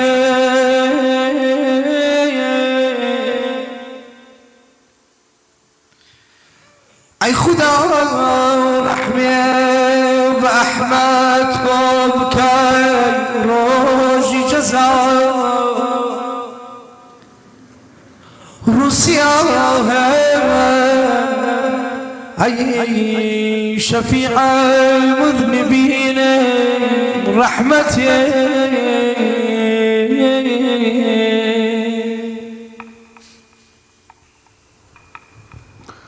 دەست خۆش بێک کاگەم بڵێ بینەرانی عزیز ئەم دەشەوەی کۆتایی ئینشاءالله بابەتێکی دیکە بڕگەیەکی دیکە زیادمان کردو بۆ بەرنامەکەمان بە ناوی ئەوینی قەدر کە بڕگەیەکی هونەری ئیسلامیەت دەخوازین کە بینەرما بن کە ئینشاءالله هونەرمەندێکی ئازیز و دەنخۆش کاگە من پێنجێنی دەبێتە میوانی ماڵەکانتان و ئێوەش بتوانن چێژێک لەو ئەوینە ئیمانیە وەربگرن ئینشاءالله. ئازان ئەم شەو چەند میوانێکی ئازیز لەم بڕگەیەدا میوانی بەرنامەکەمان کە بابەتێکی هونەری و چەند مناجاتێکی هونەری پێشکەش بە ئێوەی ئازیز دەکەین. بەڕێز کاک ڕەزوان شارەزووری کە قەسیدە و شاعیری بەڕێز و هەروەها کاک من پێنجێنی و لەگەڵیشیدا کاک ئالان سیروان و کاک بیشوار ڕێبوار زۆر بەخێر بن. کاگە من مامۆستا زۆر بەخێر سپاس بۆم دەرفەتان. کاک ڕەزوان لێمە لای بەڕێزە زۆر بەخێر بێ سپاسم دەفرێت و بێمە بەخشی ڕێزی. کاک ڕەزوان ئەگەر باس لە قەسیدە و شاعری خۆتمان بۆ بکەی کە بزانین لە کەیەکەوە دەست بەم قەسیدە و شاعیرانە کردووە. بسم الله الرحمن الرحيم الحمد لله رب العالمين والصلاة والسلام على سيدنا ونبينا وقائدنا محمد وعلى آله وصحبه أجمعين. اللهم إنك عفو كريم تحب العفو فاعف عنا. اللهم إنك عفو كريم تحب العفو فاعف عنا. اللهم إنك عفو كريم تحب العفو فاعف عنا. بيشكي دەستخۆشی لە بەرەسانەکەم بۆ سوڕانی ئەم بەرنامە پڕ لە سۆزە دەستخۆشی لە هەموو برادەرانی کامیرەمان و ئەو بەڕێزانە کێشم کە عەزیتان کێشاوە. خۆی پەروەردگار ئەم شەوەمان لێ پیرۆزکە کە لە سەرەتای شەوی لەیلەتول قەدراین و بیکاتە مای خێر بۆ دنیا و قیامەتی هەموو لایەکمان پیرۆزبایی لە خۆم و جەنابتان و هەموو مسڵمانەکەی. لەسەر فەرمایشەکەی بەڕێزت من تەقریباً لە مناڵیمەوە کە هەستم کردووە و حەزم لە شعر بووە تقریبا زیاتر لە 30 ساڵە من شعر نووسم هەر لە مناڵیمەوە شعر نووسم و دەستم کردو بە شعر و لە نووسینی شعر چێژوێک و خۆشەویستێکی زۆر تایبەتی لێ ئەبە بۆی هەر کاتێ شعرێکە نووسم هەست بە خۆشیەکەم و لەگەڵ شعرەکانمە ئاژیم بەڕاستی شعرەکانی خۆم زۆر زۆر خۆشەوێ و هەموو کاتێک ئەگەر خەمێ خۆشیەک ناخۆشیەک مەبێت لە ڕێی شعرەکانمەوە دەری ئەبڕم. زۆر باشە مامۆستا بۆ ئەم شەوە عیرفانیە وەروە یەکەم شەوی قەدر چەند بەیتێک لە بەشێک لە هۆندراوەکانی خۆت چیت بۆ ئامادە کردوین پێشکەشمان بکەیت. خزمەتانە سەرەتا بۆ بەرەکەتی مەجلیسەکە ئینشاءالله بە سەڵاواتێک دەست پێ یەکەم و دواییش لە چینە سەر بابەتەکانی تر. سڵاوات صلوات ليدا حتى تواني وسسر حزمت هاجراني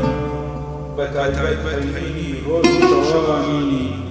بشيوي شهري بريتي جواني بدنجي برزو نزم فنهاني لرقاي شولو لآوداني سودي زور زورا اگر بيزاني بو شفاعتو بو كامراني دل الضدكا لشادواني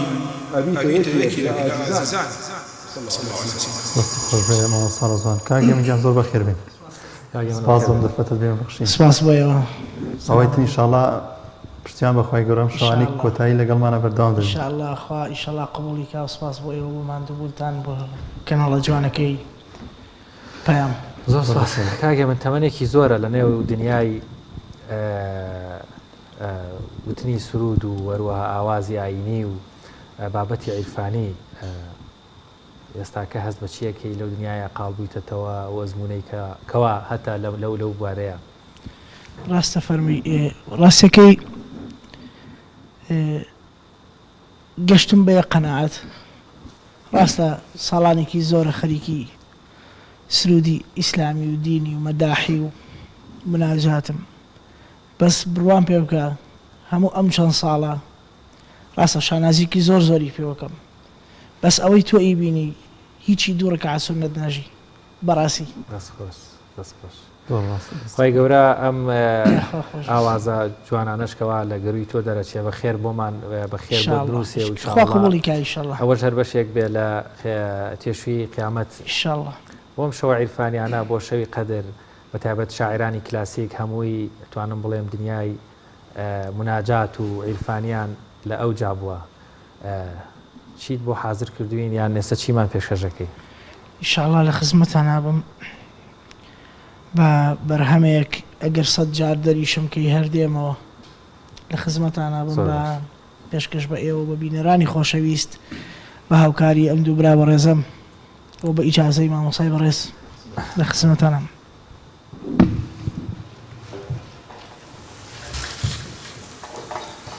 أبد صدجان لدريا بريشك هبيما أبد صدجان لدريانا دريشك هبيما أوينم توي أي خداي من دريشك هبيما أوينم توي شمكاي ديما تو خداي تو پاناوی توی سوزکی هناوی من تو هناوی رازی دومی داری شمکاي ديما تو هناوی رازی دومی داری شمکاي ديما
یاخوا دەنگی نەرزێ دەستی خۆش بێ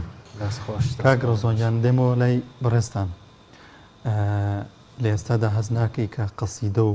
شعری ئاینی کەمێک پاشەکشەی کردووەکو ساڵانی ڕابردوو و سەردەمی زوو نییە کەمێک وەکو کەمتر شاعیران و گەنجان و لاوان گرنگی بۆ بابەتە دەدەن مەڵێ ئێستا ئەگەر تۆ لەگەڵ زمانی ڕابردووە بەراوردێ بکەیت ئەتوانم بڵێم ئەلحەمدولیلا هەمانە وانە گەنجی زۆرمانەی لەخوا بەزیابێ کە شەری ئاینێن و سن شەری عیرفانیان و سن بەڵام دەرناکەون من بۆیە لێرەوە داوا لە بەڕێستانەکەم لەم پەیامە جوانی جەنابتانەوە لەم کەناڵی جەنابتانەوە بانگێشیان بکەن بیان دۆزنەوە بانگێشیان کەن بەڵام لێرەدا شتێکەیە ئێمە کە شعرە نووسین وەکو کۆمەڵی گەنجیان وەکو کۆمەڵی کەس کە شعرە نووسین هەرچەند شعرە نووسین هەرچەند هەوڵە دەین چی جوان بنووسین ناگاتە یەک بەیتی شاعرە کۆنەکان یعنی جارێکە گوێبیستی شعرێکی شاعرێکی کۆن ئەبین وەکو پیرەمێرد و نالی و مەحوی و ئەمانە یعنی شەرمەکەین بخۆمان باسی شعر بکەین شەرمەکەن کە ئێمە بڵین شاعریشین بەڕاستی مامەستا بۆ وایە یعنی ئەم ئیلهامی ئەوان لەکوێوە سەرچاوی گرتووە پەروەردەکەی ئەوان لەکوێوە بۆچی ئەوان ئەکرێ ڕەنگە ئەو ئیمکانیاتەکەمە ئەو جیهان بینیە ڕەنگە ئەو کەمبی سەرچاوە و مەزدەرانەی ڕەنگەگە شاعیرێک دەیان شاعیر و دەیان کتێبی تر بخوێنێتەوە بناسێ ڕەنگە ئیلهامەکانی سەرچاوی بیرکردنەوەی فراوانتر بێ بەڵام دەبینی 200 ساڵێک لەمەوبەر بگرە 400 ساڵێک لەمەوبەریش ئەو دنیا کلاسیکە جوانە وەکو باست کرد ئەو هەموو وێنا و تعبیرە جوانە بەڵام ئێستاکە بەو هەموو جیهان بینیەوە هێشتا شاعیرەکانمان کە شعرەکانیان بەراورد دەکەن ئەو ئیلهامەی هێشتا هەستەکەی لە دڵەوە نایە لە ڕۆحەوە نایە بۆچی قوربان تەکنەلۆژیا چەند پێشکەوێ زیاتر ئینسان لە کۆمەڵی ڕۆدووە ئاخات ئەمە ناگا بەوەی کە ئینسان پێشکەوێ شعری جوان نووسیە ئەوان تەواو ئەو شارانەی کە نووسیویانە لە کانگای ڕۆح و دڵیانەوە هەڵقوڵاوە و هەموویشی پڕ بووە لە سۆز و خۆشەویستی بۆ خۆ پێغەمبەری خوا صلی الله علیه وسلم یعنی ئەگە تۆ ژیاننامەیان بخوێنی زۆربەی زۆری مامۆستای ئاینی بوون ئەوانە زۆربەی زۆری لە حوجرەکانە پەروەردە بوون یعنی کەسێک پەروەردەی حوجرە بێ لەبەر خاتری خوا دەست بکە بە دەرسی ئاینی شەو ڕۆژ لە خزمەتی چاکان نابێت چ شعرێک لە دەم و زار و دڵیەوە دەرەچێت بەڕاستی کۆمەڵە شعری جوان کۆمەڵە شتی ناسک هەرچی ئەەکەی تۆ ئەتەوێ بگەی بە تۆسێکی ئەو ناتوانێت بگەی بەڕاستی ئەمە نەشتی جوانیان نووسیەوە ئیسا ئێمە وەفایی مەهاباتیمانەیە ڕەحمەتی خوای لێبێ شاعرێکی گەورە و بەڕێز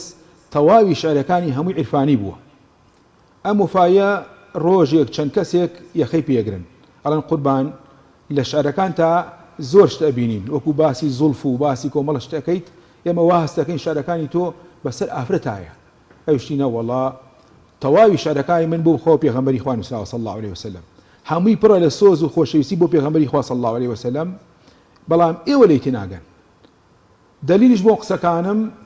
ماوەیەکی تر منەچم بۆ سەفەری حەج لەوێ حەجەکەم ئەگەر هات و من گەڕامەوە قسەکانی ئێوە ڕاستن من شعرەکانم بۆ خۆشەویستی کەسانێک نووسیوە ئەگەر هات و لێوە وفاتم کرد و نەگەڕامەوە ئەوە هەموو شعرەکانم بۆ خۆشەویستی پێغەمبەری خوا نووسیوە صلی الله علیه وسلم بۆیە لەو کاروانە کە وفایی مەهاباتی تیا ڕەحمەتی خوای لێبێ حاجی تۆفیق پیرەمێردی شاعریشی لەگەڵایە چەند کەسێکی لەگەڵایە کە چن زیارەت دەکەن و دوای تەواوکردنی تەواف و عەمرە و حەج و مەراسیمی حەج سەردانی گۆڕستانی بەقیعەکەن لەو کاتە وفایی مەهاباتی تووشی نەخۆشیە بێت و هەر لەوێ وفاتەکا و پیرەمێردی شاعیرە فەرمێ خۆم بە دەستی خۆم لەوێ تەسلیم کرد وفایی مەهاباتێکێ بووە هەر لەو کاتە لە ئاسی مەرقەدی پێغەمبەری خوا صلی الله علیه وسلم پێی پەتی کردووە و شعری و تۆ بەسەر پێغەمبەری خوا صلی الله علیه وسلم یەکێ بووە لە عاشقە سەرسەختەکانی پێغەمبەری خوا صلی الله علیه وسلم ئەم شعرەکانیان ئەوا بوو ئایا کەسێکی وەکو ئێمە چۆن بتوانین بگەین بەو پلە یان بۆیە شعرەکانی ئێمە تام و چێژ و لەزەتی نییە لە دڵەوە دەرناچێت ئەبێ هەموو شعرێک پڕ بێ لە خۆشەویستی خوا و پێغەمبەری خوا صلی الله علیه وسلم و ئەبێ مطابقی ئاەت و حەدیث بێت باز نەدا کاتێک کە تۆ وەسفی پێغەمبەری خوا صلی الله علیه وسلم ئەبێ ئاستی وەسفەکەت لە ئاسی ئەوا بێ کە بتوانی وەسفی پێغەمبەری خوا صلی الله علیه وسلم و حەقی خۆشی بیت زۆر باشە هەوسا ڕزوان پێمان خۆشە گوێبیستی دووبارە قەسیدەیەکی دیکە بین مامۆستا نووسینەکانی ئەم شەوت هەمووی خۆت قوربان من بەڵێ ئەو شعرێکە خوێنمەوە و خوێندویشمەتەوە پێشووتر لە هەر جێگا و ڕێگایەک هەموو شعری خۆ من شعری هیچ کەسێک ناخوێنمەوە شعرێک بە ناوی یادی قیامەت یادی تاڵیت شیرینی ژینی کردم ترش و تاڵ گوریسی عمر و ژینم کەوتە سەر تەنها یەک تاڵ ڕێگای دووری قیامەت چۆن ببرم بەبێ تێش و بە کۆڵی پرتاوان و دەست و سەر و دڵ بەتاڵ بە دەستی ئیبلیسەوە عەجەب گیرم خواردووە هەرچی دەکۆشم ڕێناگا بکەم بە حاڵ دنیام لە ئامێز ناوە تەوافی دەوری دەکەم وەک ساوای نێو ڕەوڕەوە بۆی کەوتومە گروگاڵ چێژی ئیمان لە دڵما وردە وردە کەم دەکا ئەو تۆزەیشی کەماوە هاکادای لە شەقەی باڵ شەرابی حوبی دنیا مەست و سەرخۆشی کردوم بۆ تاوێ بەرم نادا بە ئاگا بم یەک تۆسقاڵ لە کۆری زکر و فکرا بە جۆرێدا بڕاوم گەڕانەوەم بۆ کۆڕی خواناسان بووە مەحاڵ وەکو شێت و دێوانە عەقڵ و هۆشم شێواوە چاو دەگێڕم بۆ باڵای لەنجەولاری کیژ و کاڵ ڕێڕاستم لێون بووە بێمورشید و بێکەسم ئەوەی هات بە دووی کەوتم وەکو کوێر و کەر و لاڵ لە دنیای کۆتا و فانی کێڵگەی دوا ڕۆژم نەبوو پارە و پێگە و سەرمایە هیوامە خەون و خەیاڵ وێڵم و سەرگەردانم سەرە ڕۆ و سەر لێ شێوا و بمبورە بە لوتفی خۆت خودای بێ عەیب و کەماڵ پەنام هەر تۆی خودایە ڕەحمەتت بێ سنوورە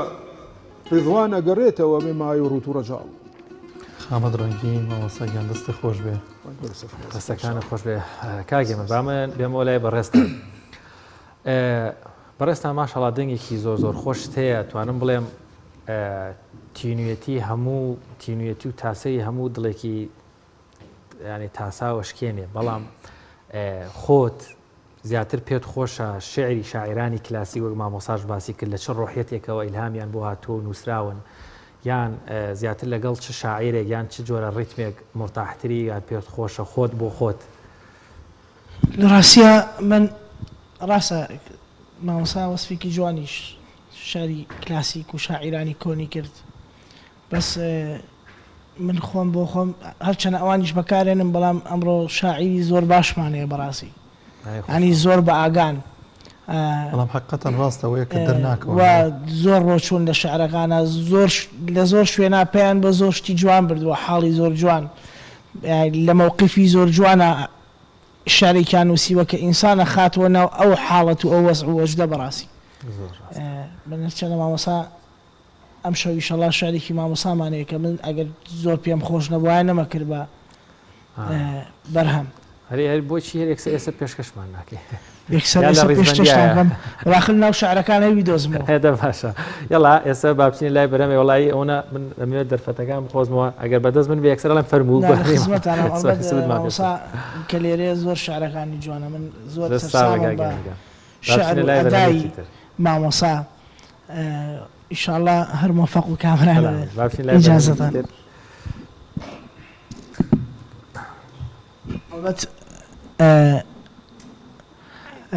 ئەم شعری کە ئێستاکەین بە بەرهەمێک و مەقامێک شعرەکە هی خۆمە لە ناو مەکەیە کە گەڕاینەوە لە سەفەری عەمرا هەر لەو سەفەرەیان نووسیمە هەر لەوێژ نووسیتە بەڵێ دەست خۆش کاگە من مایکەکەت بگۆڕی کاگە مایکەکەت هەرگە تاوە باش تاوە بەدەستی خاڵی هات مەلات لە ڕوونا سەرەوێنێ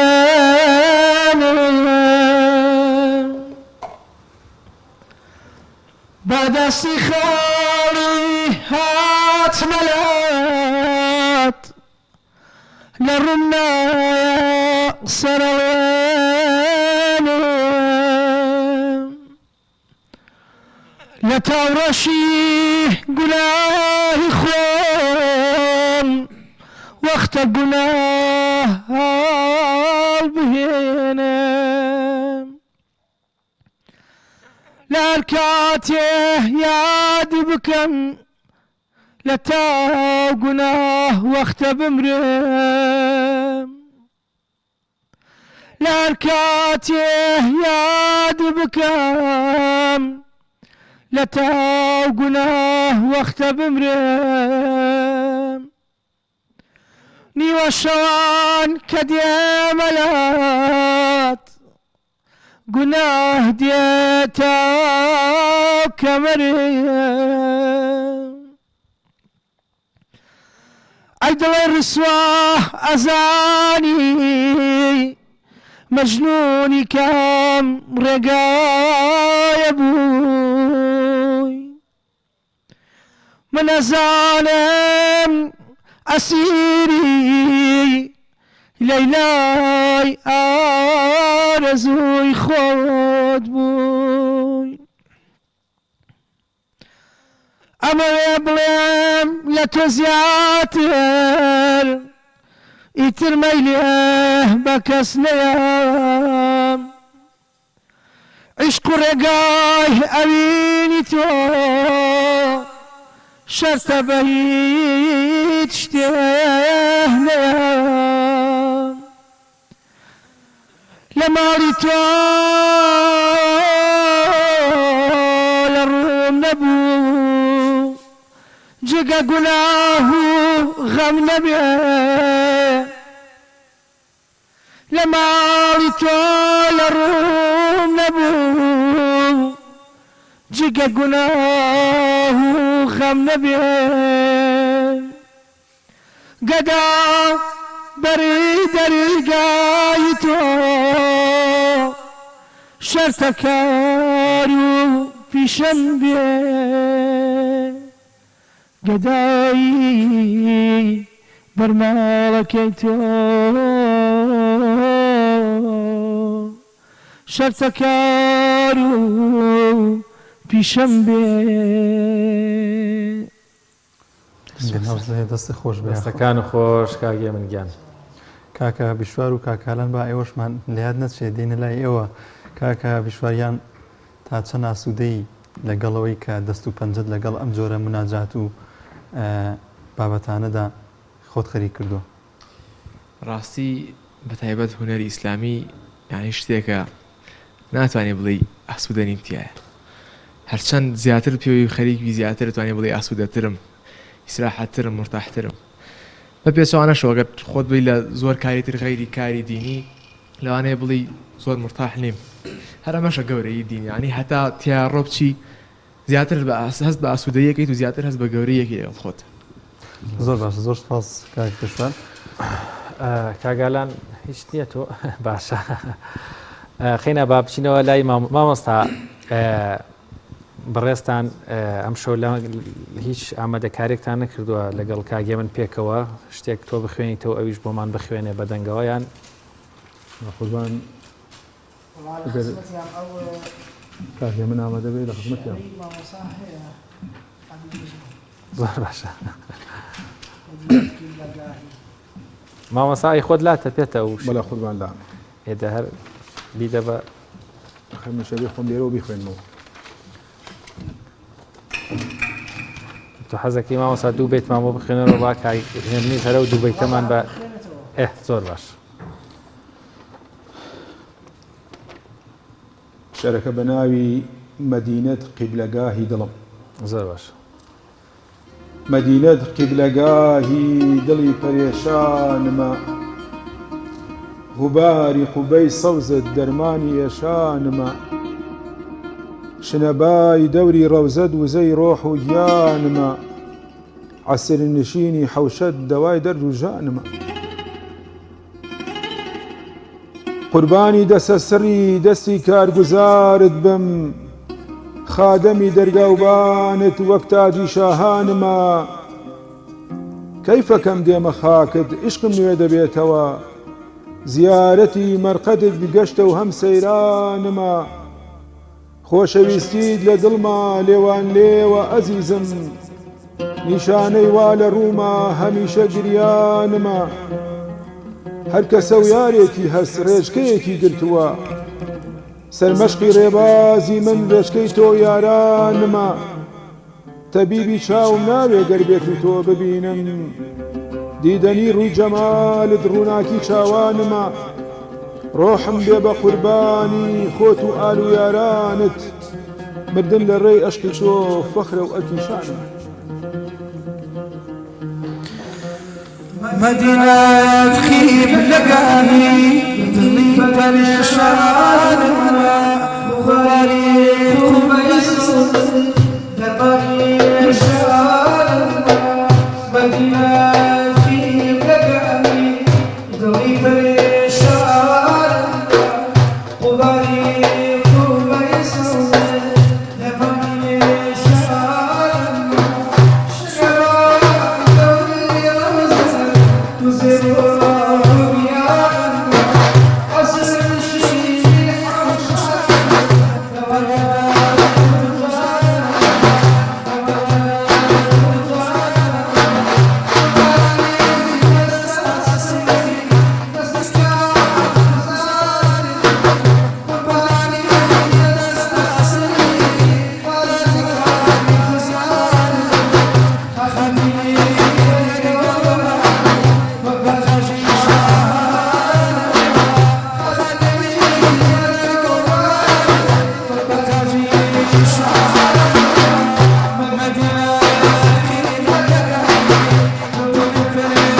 خۆ دەستە خۆش بێ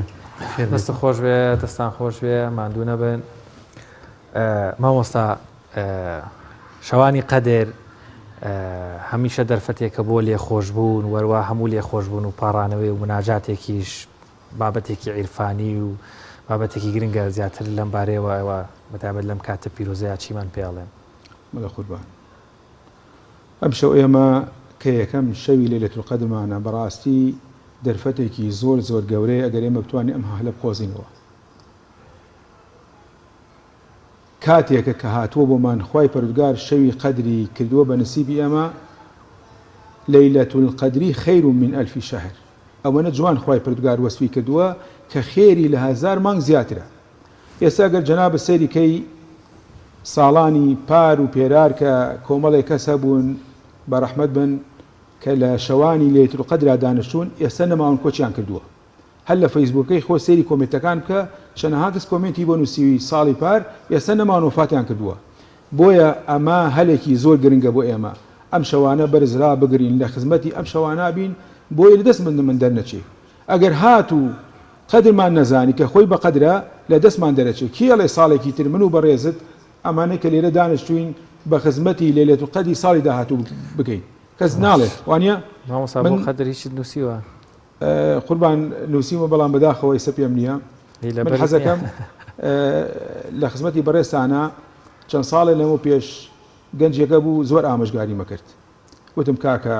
حەزەکەم نوێژ بکەی حەزەکەم ڕۆژی و بگری حەزەکەم لای بکەیتەوە بەلای خۆی پەروەردگار وتی مامۆستا ئێستا من گەنجم با تێر خۆشی ژیان بچێژم دوایەوە کە تێر خۆشی ژیانم چەشت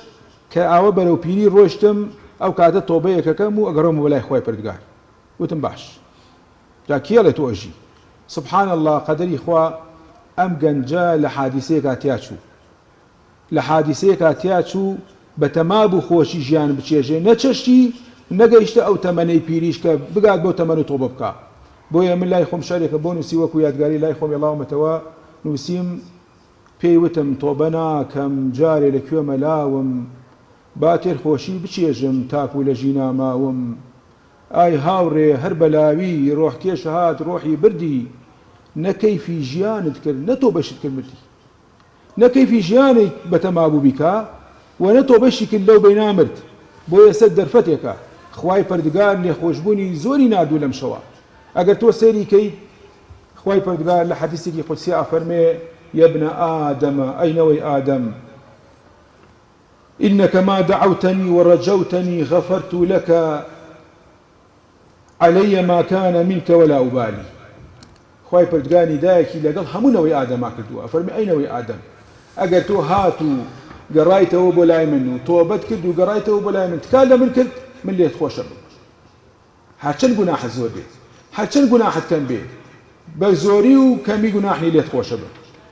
يا ابن آدم لو بلغت ذنوبك عنان السماء أي نوي آدم أجر جناح كانت أو نزور بقعة هولي عصمان ثم استغفرتني غفرت لك ولا أبالي أو من يتخوش مبين آدم جناح يا ابن آدم أي نوي آدم ثم لقيتني أي نوي آدم لو آتيتني بقراب الأرض خطايا أجر هاتو بيشي بمن بربا بريزوي ونحلق الختابيني ومن بربا بريزوي ليخوشب لا آتيتك بقرابها مغفرة خواهي پروردگار چند جوان لحديث خصي آفر بي باش ايما لم شوانا بدين لدرگاي كي غير درگاي خواهي پروردگار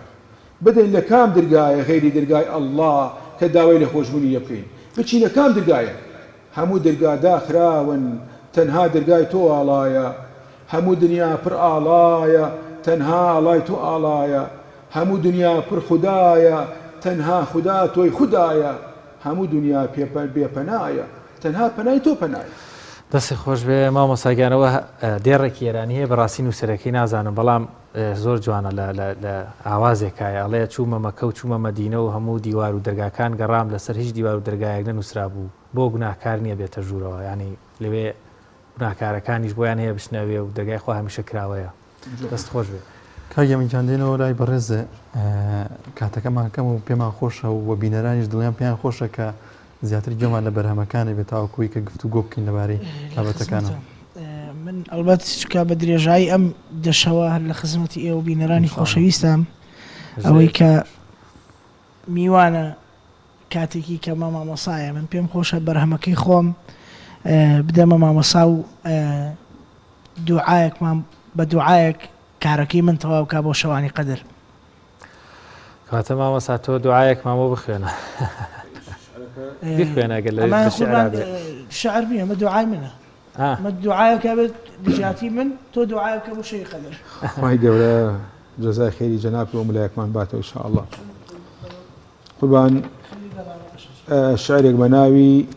مناجاتێکی پێنج خشتەکی بە ناوی لێم خۆش بە ئەی خودایە. لە دەم دەرگای ڕەحمەتت کەوتوم و پەرێشانم لە کردەوەی کاری بەدم پڕ بەدڵ پەشیمانم بەڕووی ڕەشەوە هاتووم بە چاوی پڕ گریانم وەکو کەفی سەدەریا زۆر و بۆرە تاوانم لێم خۆش بە لێم ببوورە ئەی خودای میهرەبانم.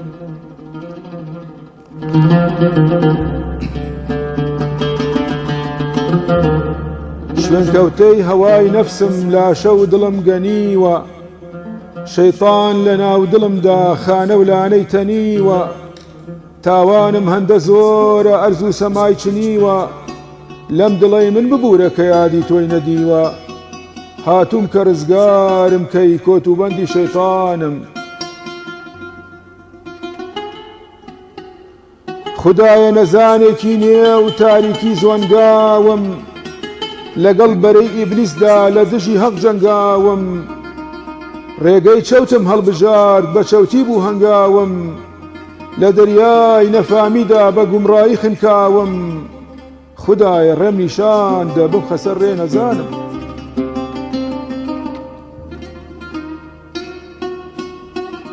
ئیلاهی لێم ببوورە خدای گەورە و بەخشندە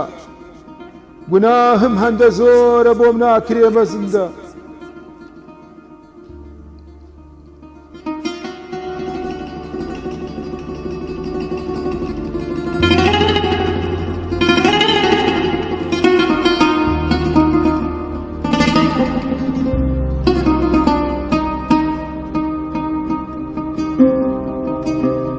ئیلاهی لێم ببوورە خدای گەورە و بەخشندە گوناهم هەندە زۆرە بۆم ناکرێ مەزندە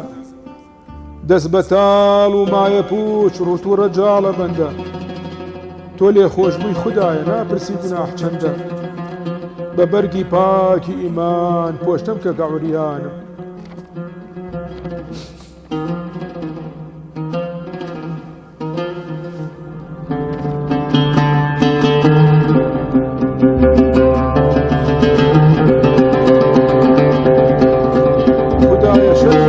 کردەوەی ڕابردوو لە کاری بەد و پیسم لە دڵی کوێر و مردوو لە عمری بەهە دەرچوو پرتاوان و بابردوو لە ڕۆحێکی بێهەستی بە شێوی نیوە زیندوو بێدارم کە لەم خەوە حەق ببینێ چاوانم. ئیلاهی لە تاوانی هەمە چەشنەم ببوورە لە ئاشکرا و نهێنی ئەوەی نزیک و دوورە خدایە لێ خۆشبوونت بێکۆتا و بێسنوورە ئەم ڕضوانە ببەخشە بێبەش نەبم لەو نورە دڵم پڕکە لە ئیمان چون تا مەزرۆی ئیمانم. دەستە خۆش مامۆستا زۆر گەورە بەدەشتەوە ئینشاءڵڵا خی گەورە لە هەموو لە یەکمان خۆش بێت و ئەم شەوانە بەرزرا بگرین تاوەکو بێتە توێشوویەک بۆی کە خی گەورە لە گوناح و تاوانەکانمان خۆش بێت ئینشاءڵڵا. کاگە من بە بێنە لای تۆ چیت ئامادە کردووە بۆ بینەران؟ چای بەرهەمم حازرە بێ ئێوە پەلەتان کرد هەر چوارێکەتان پێوتم جا من بۆیە پێم خۆش بوو لەبەری شەوی قەدرە کۆپلەیەک بۆ شەوی قەدر پێشتر وتی بەسەر چاوە یەک دوو کۆپلاڵم لە خزمەتان هەر ئەو مایکی تریان بەکاربێنی باشترە بە زۆر نزیکمان بێت لە تەوە بۆشترە شەوی قەدرە شەوی نازدارم شەو شەوی قەدرە شەوی نازدارم شەو شەوی دەرکی سەفای ئەنوارم شەو شەوی دەرکی سەفای ئەنوارم شەو شەوێکە و لە هەزاران چاتریشە شەوێکە و لە هەزاران چاتریشە شەوی خوێندنی قورئانم شەو شەوی ئەستەغفیر الله و زکری ڕەحمانم شەو دەنگ خۆش دەست خۆش کاگێ من مامۆستا و دەرفەتەی کۆتایی کە مامانە و کاتەکەمە دەمانەوێت بە کۆتا بەرهەمی بەڕێزێت ئەگەر بەرهەمێکی ترت هەبێ بەڕاستی کاگێ من وەسفی زۆری کردی و بووە بەڕاستی وەسفەکانی لە جێگەی خۆی و ماشەڵڵا بەرهەمەکانت زۆر زۆر جوانن لە دڵەوە نووسراون و لە دڵیشەوە دەنیشن خی گەورە بەرهەم و کۆتا ئەو دەرفەتەی خی گەورە پاداشی خێتان باتەوە سپاسی کاگێ من دەکەم لە گەوری خۆیەتی هینا من شایانەوە نیم داوای لێبرنی شەکەم کە ئەو گریانم بۆ هات بۆ ئەوەی کە لە چاوی کامیرەکەەوە دەرچووم حەزەکەم ڕوونکردنەوەی بدەم خوا ئەزانی هەر شارێکم نووسیوە بە گریانەوە شارەکان نووسیوە هەر شارێکم نووسیوە بۆ ئەوەی خوانەخواستە خەڵکێک زەنێکی خراپ نەبات بەدەستی خۆم نییە و کە گریان هات ئەگریم ئیتر ئاسایە مامۆستا سەلامەت شارەکەی شەر لەسەر گریانە بە ناوی ئەگریم بۆ وتە و گفت و گفتارم ئەگریم بۆ کاری بەدی ڕەفتارم ئەگریم بۆ حاڵی ناحاڵی بارم ئەگریم با بگریم لە خۆم بێزارم ئەگریم بۆ نوێژ و ڕۆژ و زەکاتم ئەگریم بۆ زکر و بۆ سڵاواتم ئەگریم بۆ حەز و هیوا و ئاواتم ئەگریم لە چیدا سەرفەم کردکاتم ئەگریم بۆ فکر و بۆ بیر و هۆشم ئەگریم بۆ دڵ و بۆ سەری بۆشم ئەگریم بۆ دەردی دڵی نەخۆشم ئەگریم لێم گەڕێن زۆر زۆر پەرۆشم ئەگریم بۆ عمر و ژیان و ژینم ئەگریم بۆ لانە و خاک و زەمینم ئەگریم بۆ عیلم و عەمەل و دینم ئەگریم بۆ دڵی مردووی پڕقینم ئەگریم بۆ ئەوەی لە هیچ تێ ناگەم ئەگریم ڕادەکەم بەڵام پێ ناگەم ئەگریم بۆ ڕێگا و هەر لە ڕێ ناگەم